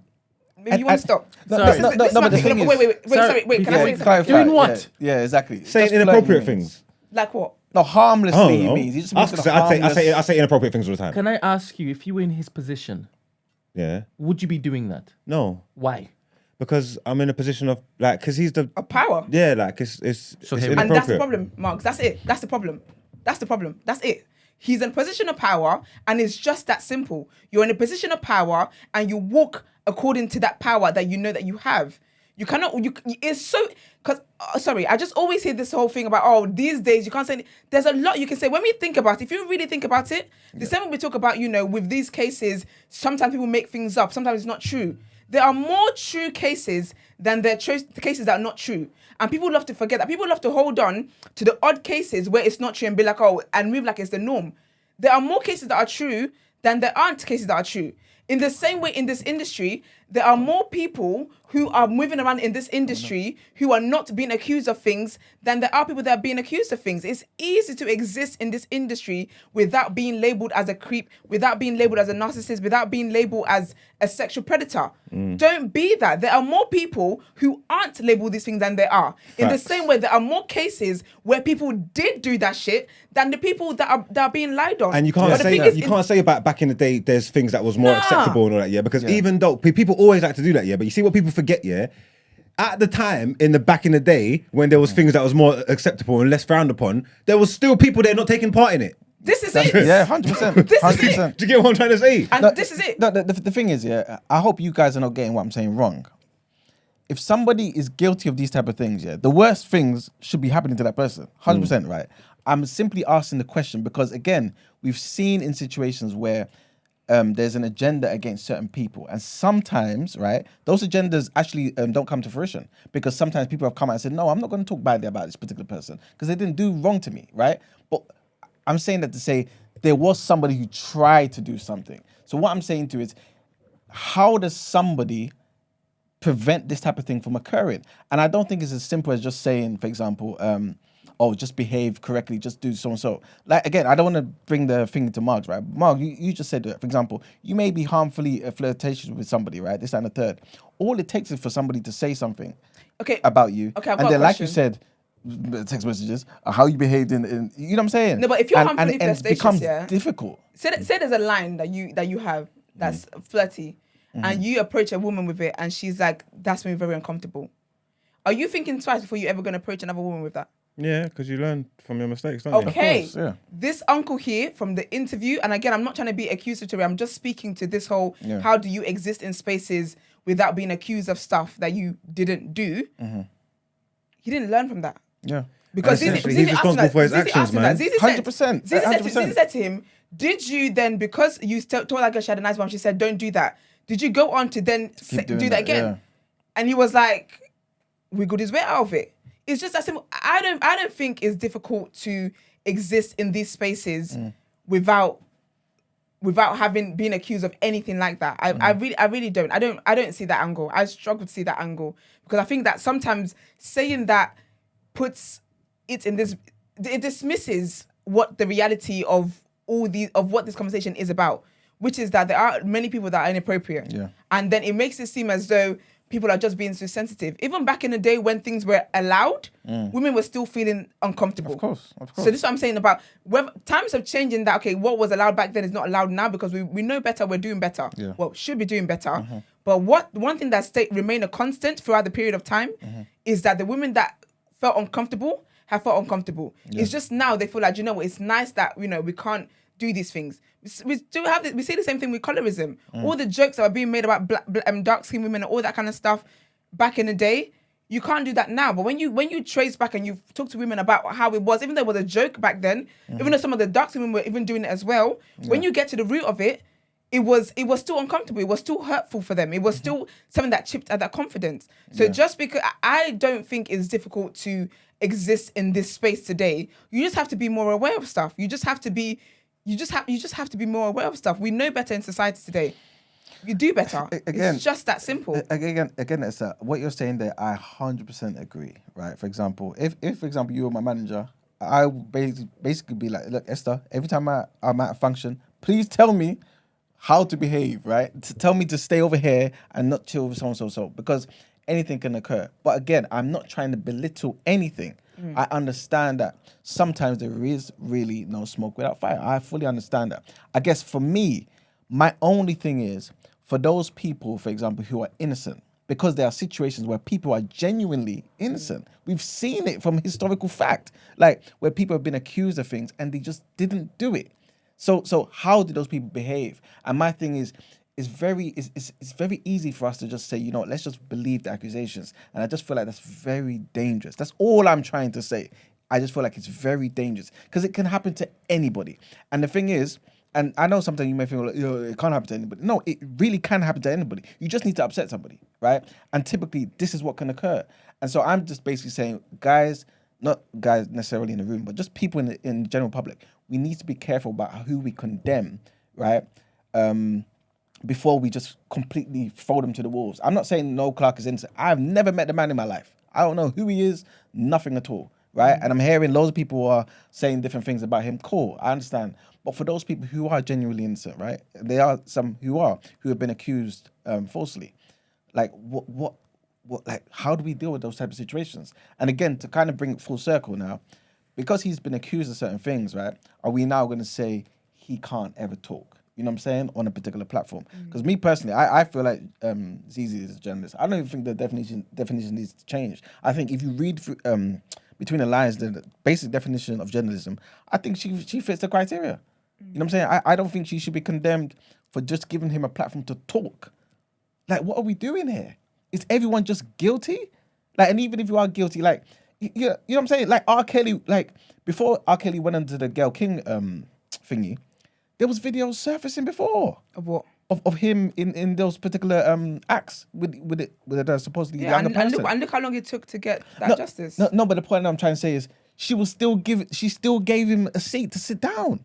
You know what I'm saying? Years after that. But nothing's happened with Noel Clarke, and people are trying to cut off Zeze's head. I think what it is that the public or people in general actually should do is not signify someone having a seat on a platform as you're enabling their as their behavior being enabled, or as here comes the pity party.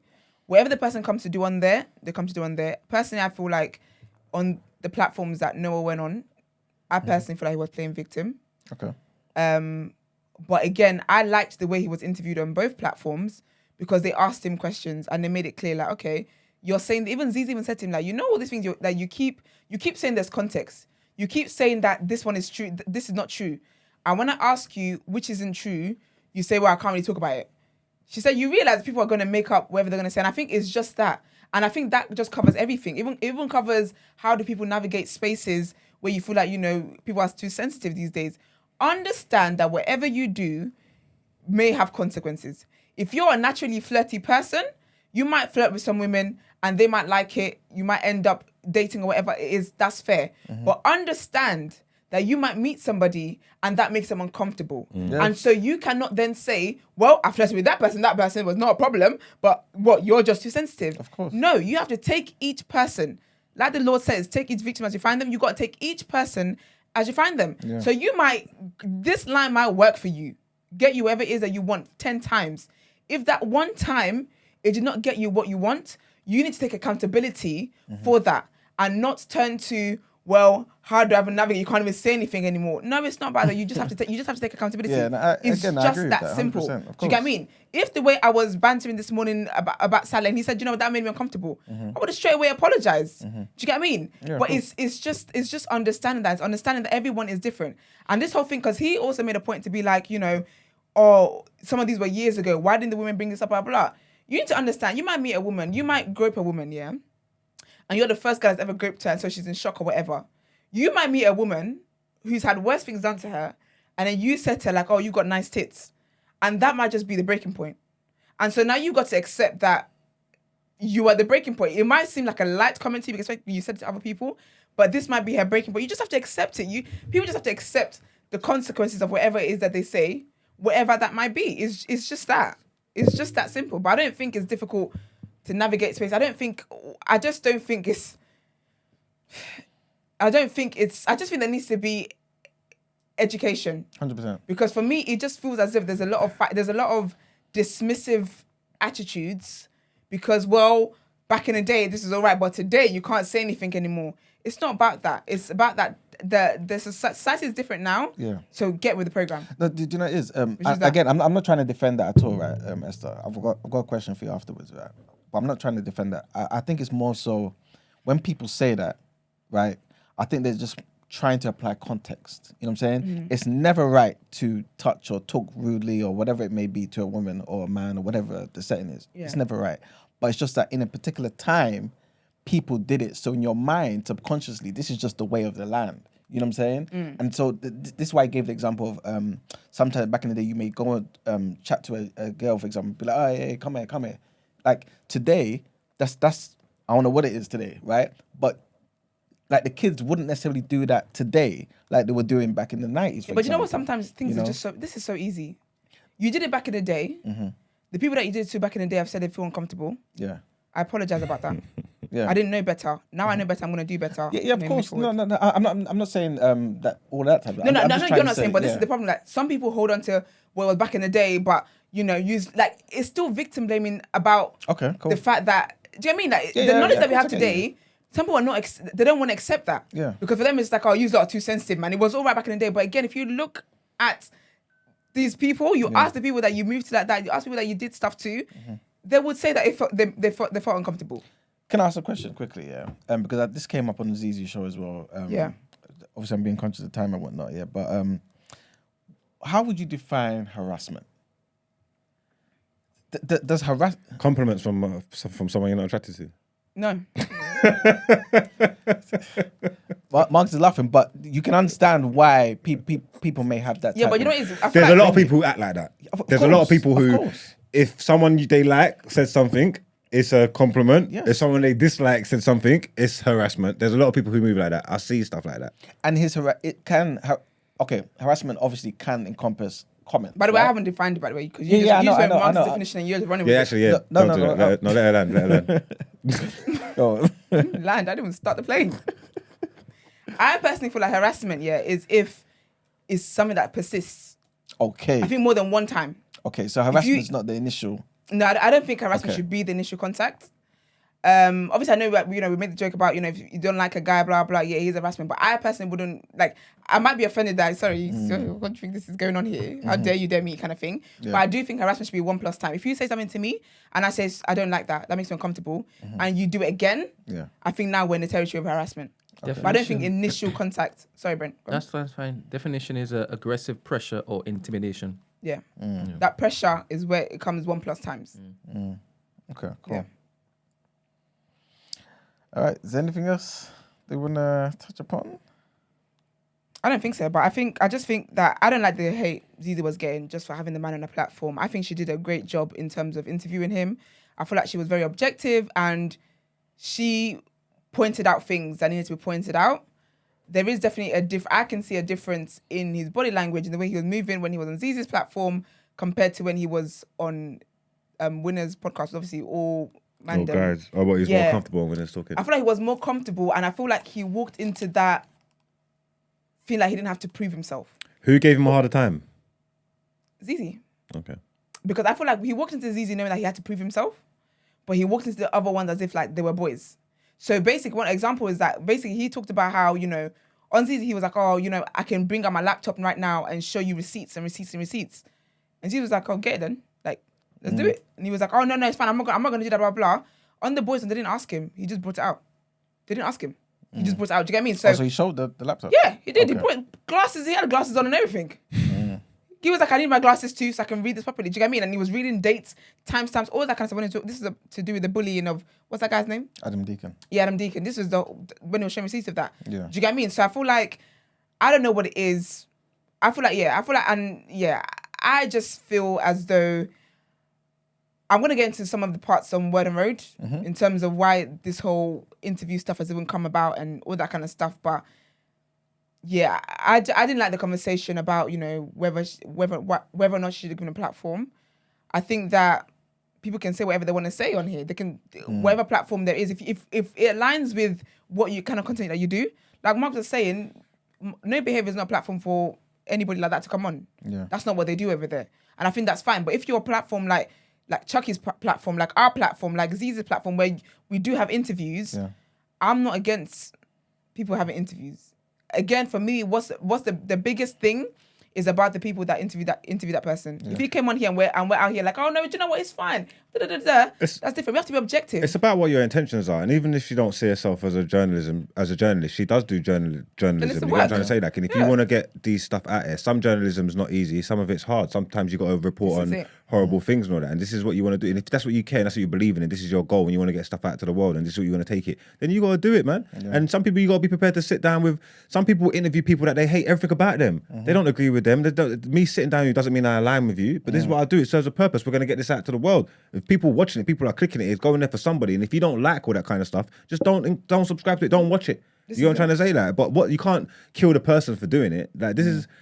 all types of people have been interviewed in history. There's done way more heinous things than Jimmy him. Savile was interviewed. Yeah. Do you get what I'm trying to say? A couple of times I'm hearing. Yeah. And it is journalism. That's what it is. If you want to get this stuff out there to the people, for someone who cares or people who need to know, because knowledge is power. You could do what you want to do with it. You get me? But like, it's got to be done, innit? And like, people can feel how they feel. You get me? It's about the people that's in that profession to stand up and do what they're doing, man. These people got to get interviewed. These platforms got to get done. If you want to interview people on TDA, we're going to do it. It's going to get done. You just got to stand in it and hug the consequences of it. People are going to feel however they feel. Yeah.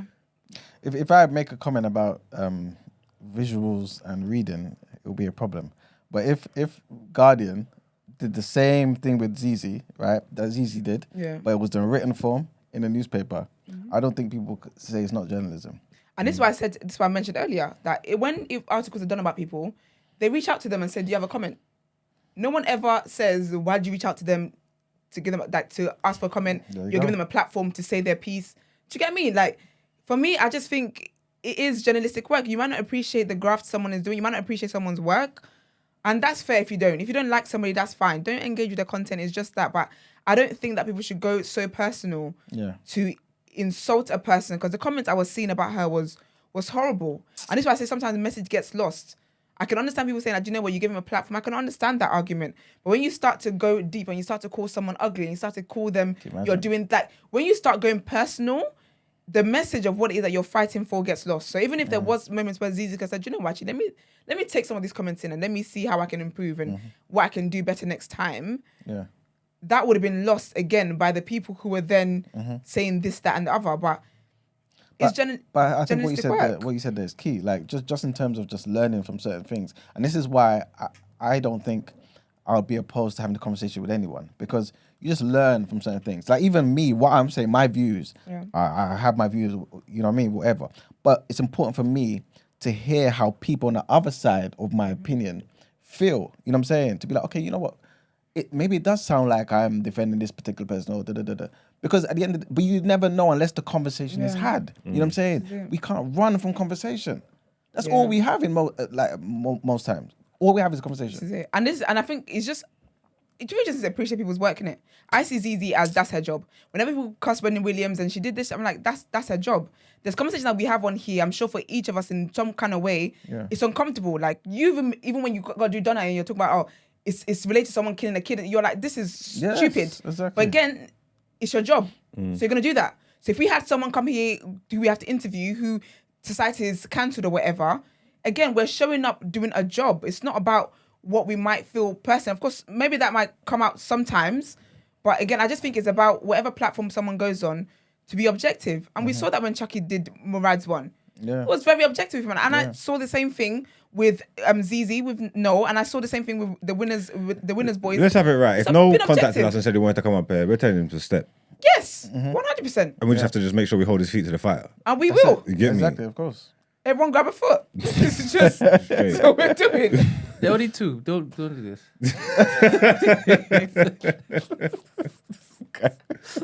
You're so annoying. I still got a salad in my mind.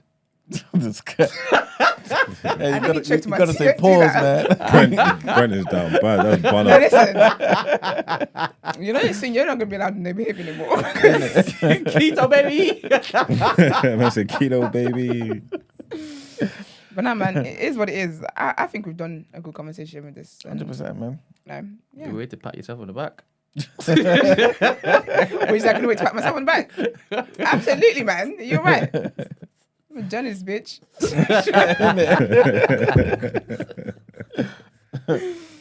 Aye. Yeah, but we actually do journalism, so. We do. Listen. Hey, for real. Any of you on the tap talk about all that reporting about Cardi B and think you're fighting on journalism, you try to do it. It's journalism. Yeah, I'm gonna start writing my own stories anyway. I'm gonna start adding the deck, like just in my words, like you get me, my take on these stories. Yo, the way things are working these days, like, you know how many people take even tweets as aspects of journalistic writing. So they slip that in there. So this thing has molded into something else entirely. It's the modern version of journalism. It really is. Yeah, it really is. All right. All right. Let's get into our next headlines.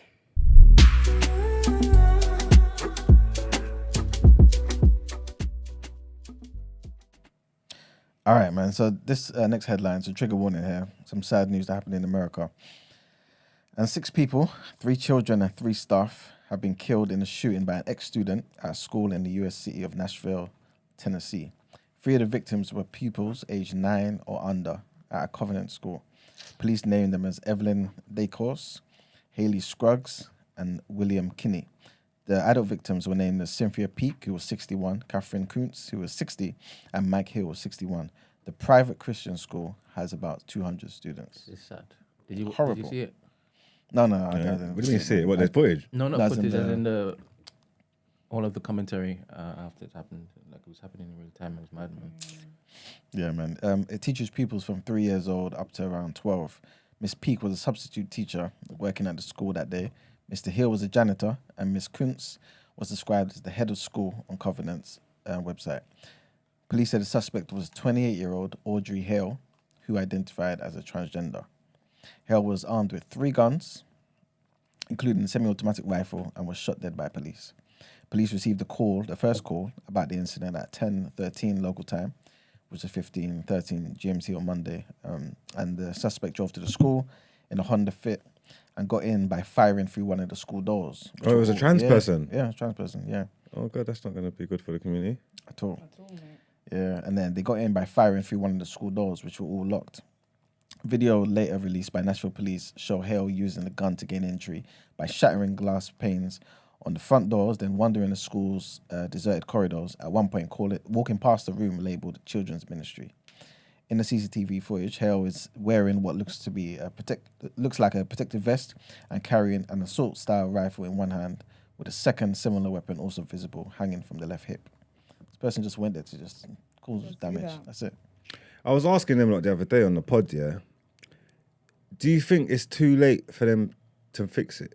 Like, if America banned guns, like changed the guns laws like drastically, yeah, is that enough to stop the mass shooting? Like, is that in their DNA? Because the access to the guns, it makes it easy, innit? But I think it'd be less. the mindset, no, but the mindset's still there. They'll just be doing it with illegal guns. Different, yeah. Do you get But what I I mean? don't think the numbers would be as high because the accessibility to it is. Why though? mad. If that's in your heart and you want to go and shoot up somewhere, you're gonna go and do it. It's just obviously it's gonna be harder means, but guns are so rife in that place.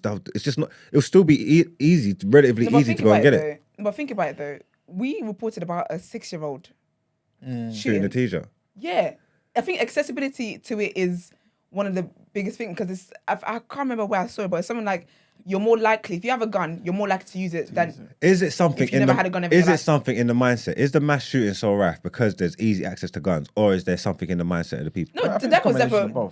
devil's definitely having a field day. So that's Oh, what, 100%. so making the guns illegal is not going to stop that, is it? Not entirely, no. I think it'll bring the numbers down, Yeah. but I don't think it'll stop it entirely. I don't even think they'll even be able to stop the guns, to be honest with you, making it illegal.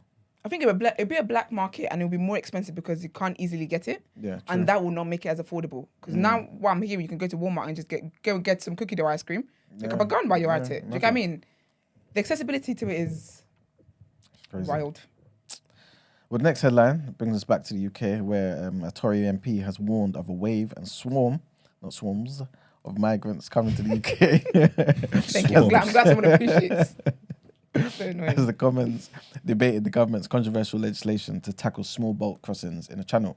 MPs have been discussing the illegal migration bill tonight, which was yesterday, as it goes through its latest parliamentary stage before it can become law, as around 100 protesters gathered outside to voice their opposition to the plans. While some Tories have hit out against lefty lawyers for making action on those arriving difficult, other opposition MPs have insisted the UK is not swamped by refugees and merely has an incompetent government.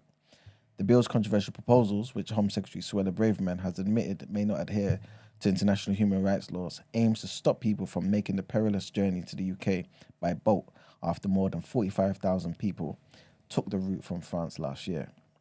But with clauses allowing the detention and swift removal of asylum seekers, it has received condemnation from refugee charities and opposition parties who said the plans were costly, unworkable, and promised nothing but more demonisation and punishment of asylum seekers.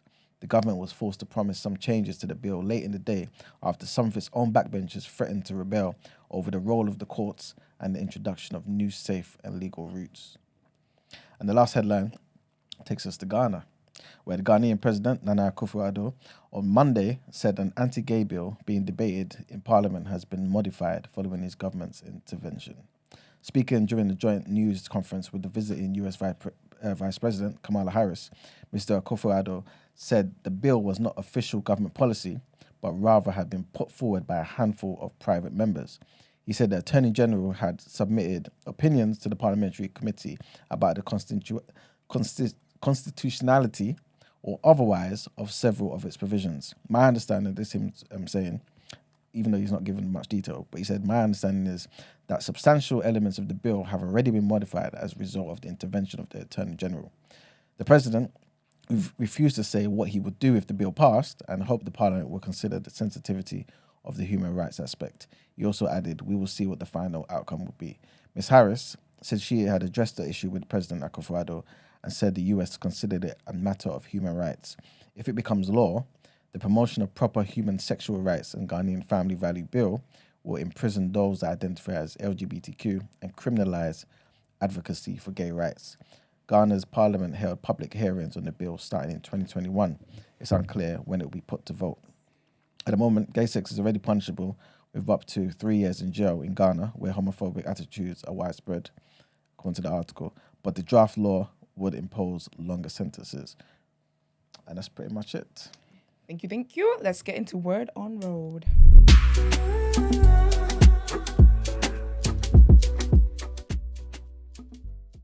All right, people. Sad news. Young Thug's sister, older sister, Angela, passed away. That must be one of the worst things. Like, someone dear to you passing away while you're in a position to not be with the rest of your family to mourn. But yeah, so the cause of her death is unknown at present. But yeah, she passed away. And one of her sisters wrote on socials, my heart is broken. I love you, girl. You hurt your sisters and brothers with this one, mum and daddy too. So RIP to her and love to the family. And hopefully they can, heal from this. And then second on my list today is I reported when Ekin-Su got one of the biggest, maybe the largest actually deal. Actually, I'm not sure what Molly May got.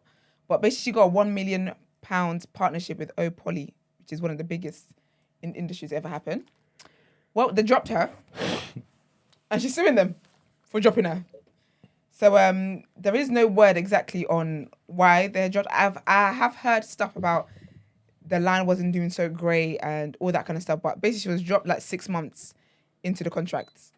And it's silly because somebody that I know who, is in the industry and all that kind of stuff was talking about how they were shocked at how they didn't have, neither Opoly nor Ekin-Su had a whole get out clause, and that's wild. So it's interesting. I'm going to see, obviously I'll keep an eye on the news to see if she wins the lawsuit and stuff.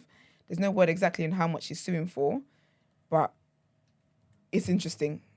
But she hasn't promoted the brand in so long, and also, so it'll be interesting to see what happens with this one. But yeah, she's suing them. They dropped her, and I guess this is just like, I need my monies basically.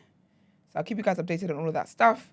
And then still on the Zeze Millz, on a Noel Clarke interview. So basically, someone came out online yesterday and said about how they'd heard. So the person works in the media, film industry and stuff like that. Said, I'd heard that one of Noel Clarke's powerful industry pals was taking journalists out to dinner in fancy restaurants to try and persuade them to help him get uncancelled. I see that Zeze Millz took the bait. How utterly pathetic. So essentially, he's on like a uncancel me tour, obviously after 3 years and whatever. And then someone who is a journalist said, I can confirm that this did happen to me a few months ago, although in my case, it was brunch. He says, once it became clear that this was the reason for the meeting, I refused to be a part of it and left, as all journalists should have. So I guess even within the journalist circle, they're just like, no. But the woman who did the initial tweet about, what she heard about journalists, she went on to say there are literally people in her mentions saying, well, I didn't think that 20 women, as in Zeze's mentions now, post-interview, saying, I didn't think 20 women could be lying, but now I'm not sure after watching this. She said, couldn't make this up. I'm so tired of the smoke and mirrors in this industry. Nothing has changed at all. It's all bullshit, ass covering bullshit all the time. So few people willing to stick their neck out and actually stand up for the right thing. So yeah, he really is on a tour at the moment in terms of trying to make things right. So on my next thing is still on this whole interview stuff, but this is about London Hughes calling out Zeze, basically. So she said, "Love you, Zeze, but this isn't it. I'm actually shocked. The dude has ruined lives. Not everyone deserves your platform." Zeze went on to say, "Did you tell Gayle King this? Or Louis Theroux? Or Ross Kemp? When he sits down with actual convicted criminals who are in jail. He hasn't even been asked to come in for a conversation by police. My job is not to sit down with people I like. My job is to provide a space where people can speak freely and you, as the consumer, is free to make up your own mind." And then London Hughes then responded and said, "Respectfully, Gayle King and Louis Theroux aren't interviewing people on their own YouTube channels. They're on television. They don't own the networks. They don't get to make the decisions on who's on their show. They do the job they signed up for. This is your own personal channel and platform. This isn't the news or the BBC. You had a choice. You chose entertainment over morals." She said, "If you don't," and then Zeze said, if you think Louis or Gayle don't have a say, okay. But if I'm not wrong, That was a weak cutback still. it was weak. I've got a stronger one for her because really and truly, the Zeze, that isn't Zeze's personal channel. She works with. Is it Trend Central? Yeah. So it's not. So Zeze's on the contract as well to do what she needs to do. But I just think also the people got to TV. She put it on her YouTube channel. I was thinking. Oh, is it on? Yeah. Is it on her own Zeze channel? Yeah. Is it on the Zeze Millz channel? Yeah, yeah. Is Okay. it okay? But I think with stuff like this anyway, the people them got into TV and stuff because they started from somewhere. I'm sorry. One day Zeze will have she does have a TV show, yeah, but do you know what I mean? One day she will then be on TV to have all this stuff. I don't know, man. I just thought it was a bit weak. And I feel like sometimes I feel like with people who have been got by the public, it's always interesting when they talk about someone else because London Hughes always gets cooked every other day.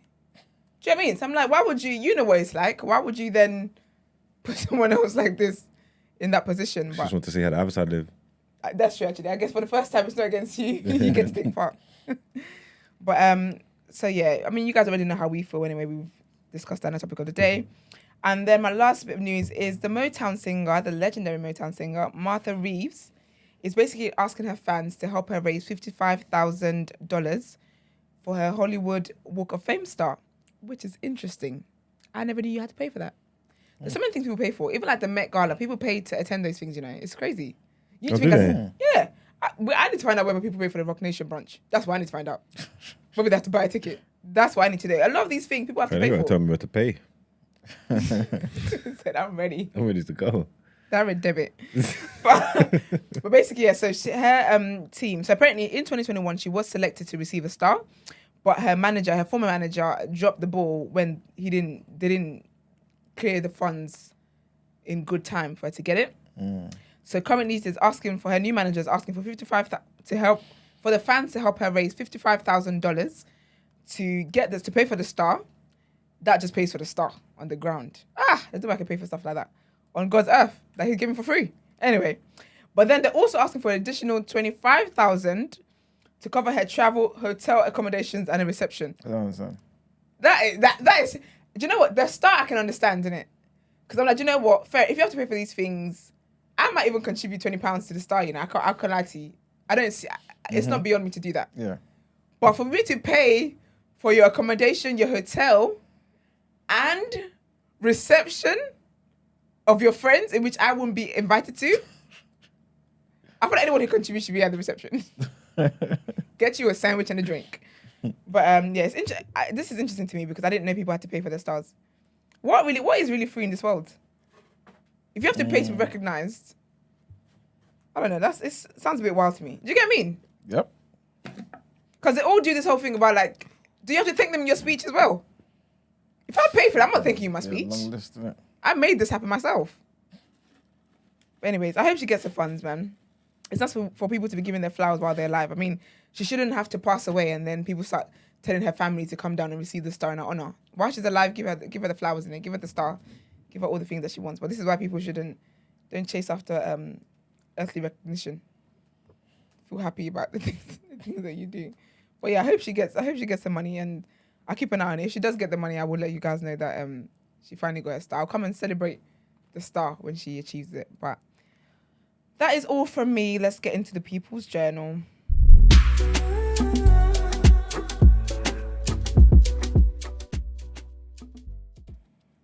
All right, people. So welcome to the People's Journal. I'll give you the news from an economics point of view. Have you guys started buying your Easter eggs and that? No, I need to get my niece. People don't give me Easter eggs, and I think it's so childish. It's all run out. I don't buy Easter Somebody eggs. uses them for cookies. I don't buy Easter eggs and thing. Serious? Why would you? You don't need Easter eggs. Shut up. Why would I? You're so petty. You couldn't even get it out. You're so annoying. You couldn't even get it out. Do you know how silly that is? Man's glitching, on his own shade. And I was trying to eat as well. That's ridiculous. But no, I do want a mini eggs. I miss that about being a kid. What, Easter eggs. Easter eggs. They were lit. But I didn't really care for the egg. Because it's dumb as chocolate. Do you know what I mean? Because when I was younger, I had this thing where I said, I feel like the egg should make up what the actual chocolate is. So if it's like a mini eggs, right? The actual egg should have pieces of mini eggs in it. Okay. Not just some dead milk chocolate, which is what all of them came with. Because we're coming like 2 You packets could eat of the that. mini eggs, yeah. Do you know what I mean? So all I would do is just eat the actual chocolate that I liked and just like the fact that I got a nice mug with it. And that's it. But I need to get my niece and my little sister. Makes sense. I used to love them, man, because it's like you just get pure chocolate. Yeah, but I'd melt them and have them strawberries. Serious? Banging. No, but not in primary school, because that's when you loved the minute, Manuel. What, Easter eggs? Yeah. Yeah, pretty much. Even after that, though. Serious? Yeah. Wait, like in secondary school? Yeah. It's chocolate. It's like you going to buy a bar of chocolate. Yeah. Yeah, if you like It's a lot. chocolate, you can always eat Easter egg. You don't need to be in school. Yeah, long after that, man. I don't know. It's childish. It's hard for me. It's hard for me just to eat chocolate when I know there are chocolate adjacent, like chocolate plus accessories. Yeah, like Snickers and stuff. Yeah. I don't know, man, but it's not that bad. Obviously, you're saying it's just because it's just pure chocolate. But if you get with Easter egg, just come out of the fridge and crack it and break off some of that. It's kind of lame. It's kind of lame. I hear that. In primary school, I hear that. No, is that adult? I'm just talking about my own experience, bro. All right, go on. So. My own experience. I used to love getting that, like, especially when it is that the teachers would give you the stupid. I hate cream eggs. Yeah. That is the worst people thing. who actually like you will get you a proper egg. A proper egg, with yeah. a box and stuff. I know Ferrero Rocher do that actually. My idea, they do it as in that their actual egg actually has pieces of. I might get that one this year. Is it? Yeah, apparently. I didn't know that because Ferrero Rocher is my favorite thing in the world. Elite chocolate. I think it's the top chocolate you can get. Elite. The cookies might have been better if it had Ferrero Rocher in it. You wouldn't know because you got bad taste buds. Well, that'll do it.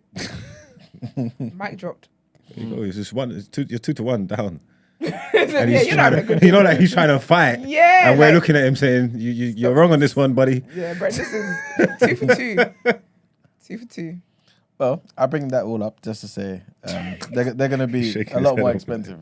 You know what I'm saying? Of course, everything is. Yeah, man. So the British Retail Consortium, the BLC, said higher sugar and manufacturing costs have pretty much pushed the price up by like 15%. You know what I'm saying? So they're going to be a lot more expensive. Also, Sorry, Elon- quickly. Are there vegan Easter eggs? yeah, loads. Okay. Yeah. People that are wondering. Yeah, there's loads, man. They're in Tesco. You might see them in the free from section. Okay. Something like that. Saleh is in too much. Talking about you can have peanut butter eggs as a healthy keto alternative. Saleh, I like you. Don't do this. Please. Twitter. All right. So, did you guys hear about the shake-up with this whole blue, with the, you know what I'm trying to say? Marks are coming for you, man. I ain't got a blue tick on Twitter.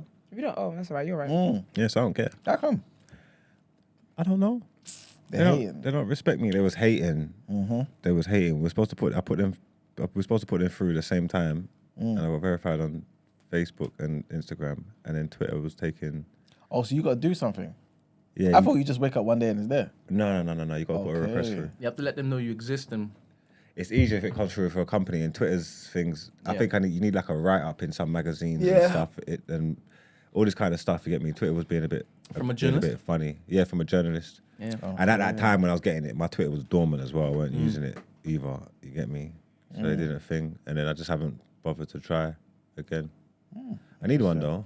Why you don't? Why now the change up is coming. Huh? Not now that the change up is coming. Oh no, it don't matter to me. I don't need it. It's cool. I wanted one, but no more. Well, from the 15th of April, only verified subscribers will have their posts recommended to other users. And they're the only ones who are going to be allowed to vote in polls as well.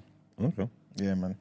So apparently under the policy, the non-paying accounts won't be included in the For You stream of recommended tweets and all that type of stuff. Users currently pay $7, £5.70 apparently a month for the BLXCK verification. But it also allows access to additional features and stuff like this. Yeah. So Elon Musk put out a tweet basically saying the reason for this is that it's the only realistic way to address advanced AI bot swarms taking over.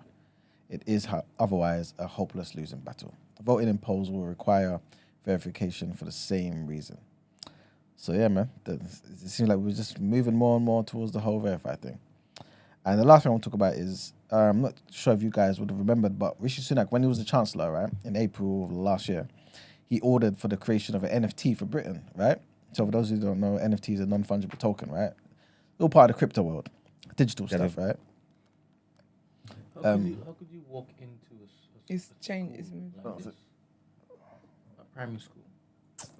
Animals. See, these are the Let me people. see. Yeah. See, I don't even want to start No, I can't talking. see far. Sorry, guys, that's just a picture of the animal that shot up the Christian school. These are the people that they shouldn't kill. You know what I'm saying? These are the people you're meant to just. If I start talking now, man. No, Anyway, capital punishment. but I'm worse, listen, stuff like how this, they yeah. deal with people back home with the tire and all them. No, That's I feel how like you deal with sometimes it. people need to suffer before they die, though. You need to Like torture that. them slowly. Yeah, 100%. Then the grand finale. That would be a deterrent. Kill them. That will make everyone who buys guns say, I'm only buying it to protect myself. Listen, I'm not going to protect go out my there. land. You know what I'm saying? It's just ridiculous. God, man. So sad. Yes, sorry about that, people. So those who don't know, NFTs are basically assets in the digital world. You can buy, sell them, all that type of stuff, right? So it's the whole crypto world, basically. And Sunak, last year, wanted to create an NFT called NFT for Britain, right, which is going to be produced by the Royal Mint. But basically, long story short, I'm trying to say is the plans have been dropped. So, the government basically said, we ain't really backing this at the moment. You know what I'm saying? The Economic Secretary, Andrew Griffith, though, said that the department would keep the proposal under review. So it may be something that they bring out later on, all that type of stuff. They will. Yeah, exactly. But at the moment, the Treasury announced it was not proceeding with the launch, right, following a consultation with the Royal Mint. But yeah, if anything changes, I'll keep you updated. Thank you. But that's it for People's Journal, guys. Lovely. Let's get into our last headlines.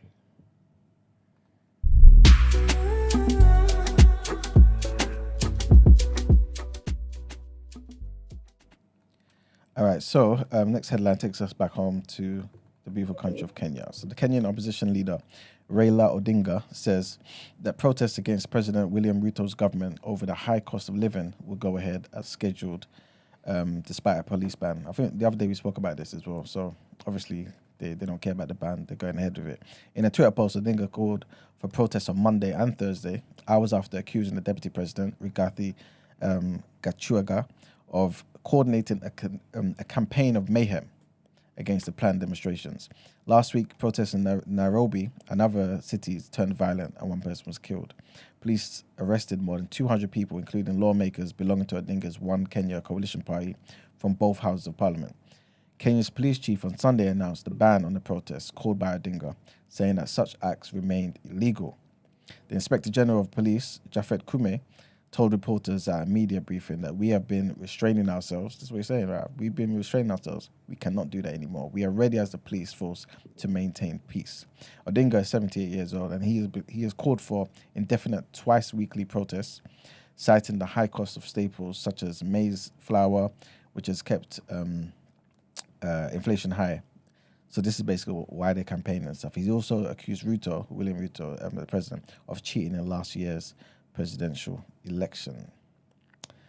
The next headline takes us to Latin America and the Caribbean. So basic learning has been a top priority of education ministers in Latin America and the Caribbean as they gathered in Bogota in Colombia to reaffirm their commitment to promote urgent educational recovery.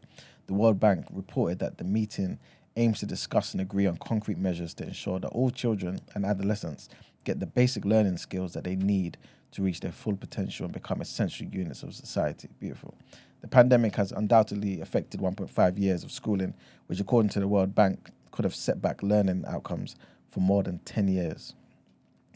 The World Bank wrote in a press release, they said the preliminary evidence from several countries shows greater losses at the primary than at the secondary level and among students at the lowest socioeconomic levels.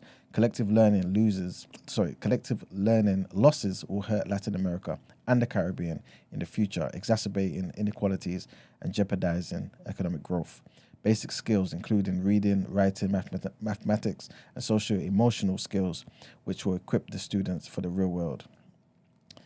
Luis Benaviste, who's the Regional Director of Human Development at the World Bank, he came out also and he said the educational losses in our countries represent a real catastrophe.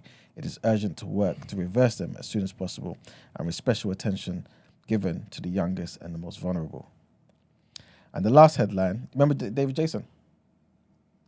No? Dr. Frost. That's the guy. So he said he's delighted to discover he has a 52-year-old daughter who he didn't know anything about. Is it? 52 years old. Yeah, man. Is he still alive? Yeah, yeah, he's still alive, man. He must be old. Yeah, he's 83. The man had done Last of the Summer Wines and that. Exactly. So yeah, man. Abby Harris, that's his daughter, was reportedly born in 1970 after her mother, the actor Jennifer Hill, had a brief relationship with the Only Fools and Horses star. You talk about Only Fools and Horses? Yeah. I love Only Fools and Horses. Who you talking about? Yeah, the David Jason. Del Boy. Yeah. No way. Yeah, yeah. He's got a kid. Yeah. Well, a grown I adult. love Only Fools and Horses. That's my shit, man. Yeah, man. Oh, wow. Mm-hmm. After the revelation, the 83-year-old is said to be building a relationship with Harris, also an actor, and her 10-year-old son, Charlie. So he's got a grandson as well. All I can think of. What? Add me to the wheel quickly, please. Add me to the wheel. Add me to the wheel. Don't go bonding with me. You forget to do what you need to do. Mm-hmm. And open doors for me as well. Oh, that's so She's lovely. an actor too. Yeah, you better sign it up quick as well because you ain't got long left. Nah, he looks so old. It's so sweet when I see them. Yeah, man. It's crazy. But he was speaking to the Mirror. He said, to say it was a surprise to find out I had a daughter from years ago is an understatement. However, on settling with the news, I'm delighted that I am now able to get to know Abby, and so we meet up when we can. My wife, Gail, and daughter Sophie have been very supportive and understanding and have embraced Abby and welcomed her and her young son into her now wider family. That's so wholesome. Yeah, man. I love that. So yeah, big up them, man. Oh. And that's it for the headlines. Thank you very much. Let's get into reaction.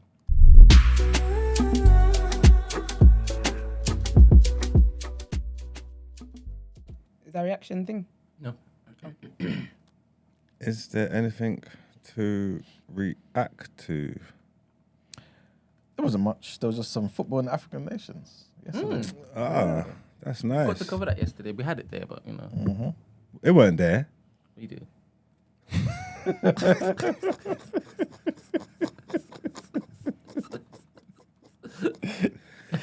So, African nations. Yep, let's get into it. I'll just read off the results. You get me? Yeah. This is a debut. Let's let you not know what happened in the African nations, the results. So, Sudan beat Gabon 1-0. Ethiopia lost 3-2 to Guinea. Ghana drew 1-1. What, is there more Guineas? Guinea-Bissau, what's that? Yeah, Where's Guinea-Bissau. that? Guinea-Bissau lost 1-0 to Nigeria. Yeah. Algeria beat Niger 1-0. Who is this? Hello, good morning. Central Africa lost 2-0 to Madagascar. Give us a second, please. Central Africa. No worries. Yeah. Okay. Congo beat South Sudan 1-0. And Sierra Leone beat Sao Tome and Principe. Sao Tome. what? Principe. Yeah. But you could just say Sao Tome. Sao Tome. Yeah. You know why I know Sao Tome? Where? Because there was a bar that he used. He was talking about the most beautiful one that he ever met was from Sao Tome. Is it? This guy. Okay. Wait. Am I lying? No, you're not lying. It looked like you was going on like I was lying. And Zambia won 2-0. Sick. All right, good morning, caller. What's your name? What are your thoughts? Good morning. Can you hear me? Yeah, my name's Brackley. I was supposed to call yesterday, but I was busy at work. I wanted to talk about England, like, really quickly. Okay. To Marks especially. Southgate kind of gave Rashford like a warning, saying you're missing too many games. And obviously, I know you're probably happy because you have a lot of games left for Man United. But for England, do you not think he's concerned about him not being involved as much, or his involvement? What, do you think it's validated for England?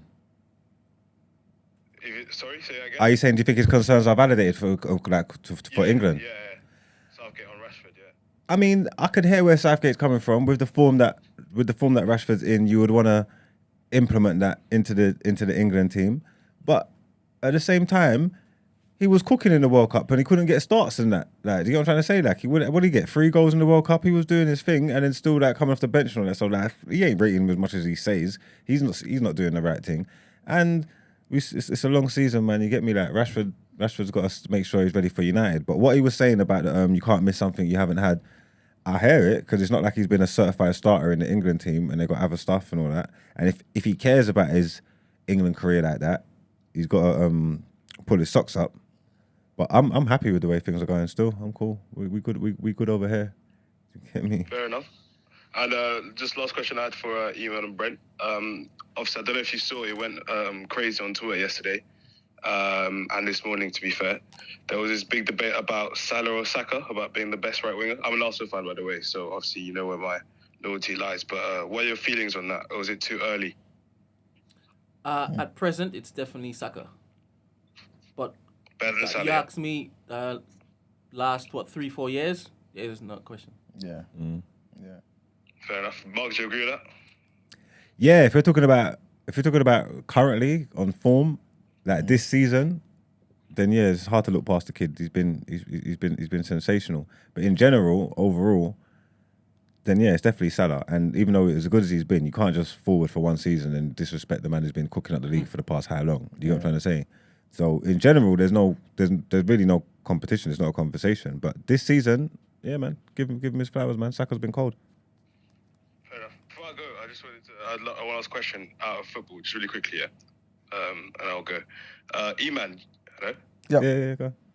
Yeah, how good do you feel AJ has to be to get the hype back on his fight this weekend? He has to stop Franklin, you know. 100%. He has to stop him. Because he can't be doing no Dillian White decision thing, you know.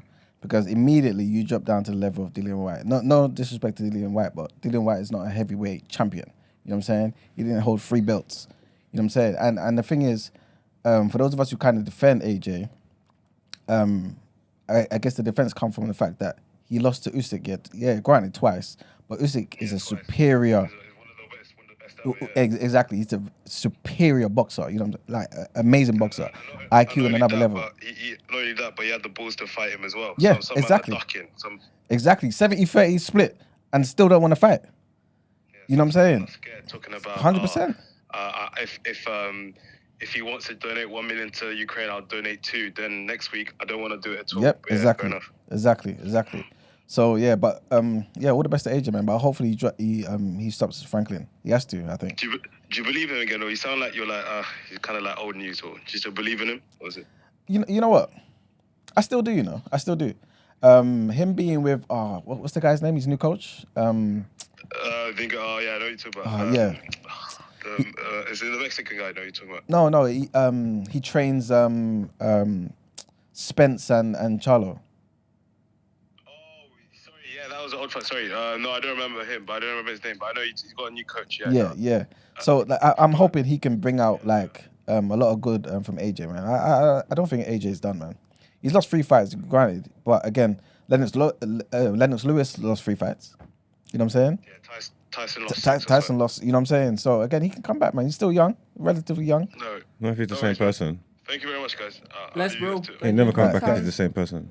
He never come back if he's the same person. No, he may come back. He needs to do a WWE thing. No, he needs to do a character change.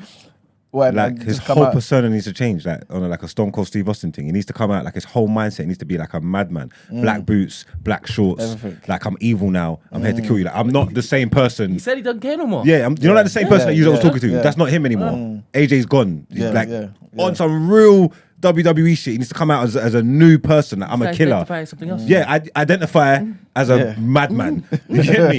Yeah. And if he's trying to be the same person, he's finished. He needs to be a new person. Grew instead of he and him. Yeah. That's true. Yeah. That's true. But yeah, and the last bit of news, people be snitching on Haaland because he got caught driving on the phone. Yeah. Rightfully so. Apparently so. He got caught using his device while he's in his Rolls Royce Cullinan. You get me? A bit of outrage from onlookers, you get me? Because they're warning it's dangerous to be using your mobile phone while driving. Consequences for both him and people around him, which is a fair assessment to make. Yes, that's true. You got to be better, Haaland, man. Stay woke. Don't get caught slipping. Do not get caught slipping. And that is all for our reaction news. Let's get into Out Ere.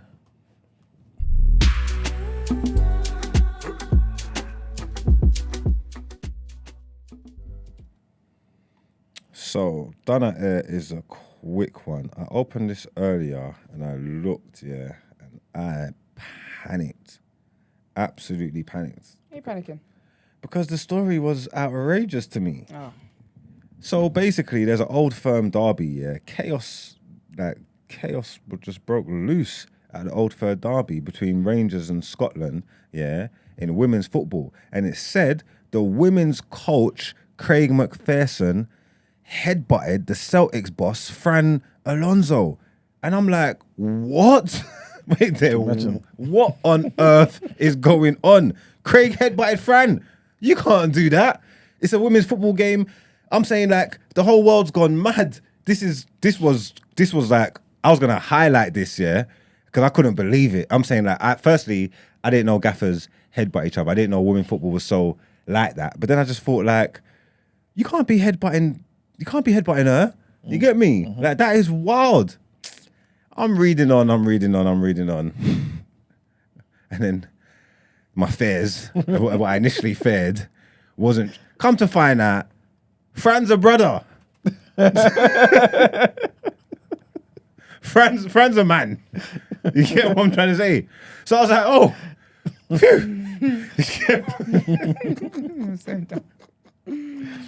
No, because at first I was horrified. You think it's Francesca? You get what I'm trying to say? You told me it's women's football. You said it was the one. I understand some men coach women's football, but I know women coach women's football too. You get me? So when you was like, oh yeah, women's football and Craig headbutted Fran, I was like, poor Fran. I was like, this is disgusting. Like, this guy's never going to work in this town again. I unpacked it a bit more, and it comes to find out that Fran's a don. You get me? So, and it weren't that bad. He ran up behind him. There's a video there. I don't know if Brent wants to play the video. He's there. It's after the game. He come up to him. He's trying to buck him. Look, Brent. Watch it. Look what he done. Some pictures that look like there was perhaps something he runs up to him. untoward towards you. Hey, trying to get him. Is it like you? Is it like, look, Pictures that so look like little sneaky one. What are you doing? Look. Untoward towards you. Boom. Yeah, I know. So it wasn't as crazy as I initially first feared. You get me? So I thought I had like a big mad Out Ere for you, but it was light-hearted. You get me? Like them man, they just had a little hissy fit on the pitch. I didn't like the result. I think it ended like a draw or something. He didn't like the way the manager celebrated or something. So all's well that ends well.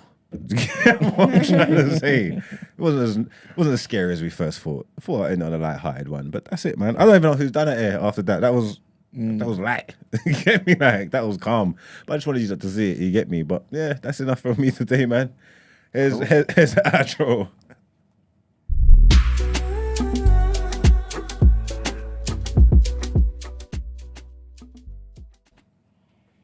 Let me about to say good morning. Thanks. Ordering outfits. Thank you guys for tuning in as you always do. Do like this video before you come out of it. Subscribe to the channel. Also share this. Drop this in your group chats. We had very good, insightful conversations today. Follow us on our social media platforms. The Day After TNB on Instagram, Twitter, and TikTok. If you have dilemmas to send in, asking for a friend, what would you do, or even topic suggestions, the number is 075 64841073. We haven't talked about the community in a while. If you want to join the community, see what's going on over there, people's diets and whatnot. Just search and type in your browser community.thenewblack.com. And also, if you want to inquire about the show or feature on the show, the email address is thedayafter@thenewblack.com. Black is spelled with an X. We will see you guys tomorrow. Peace. Bye.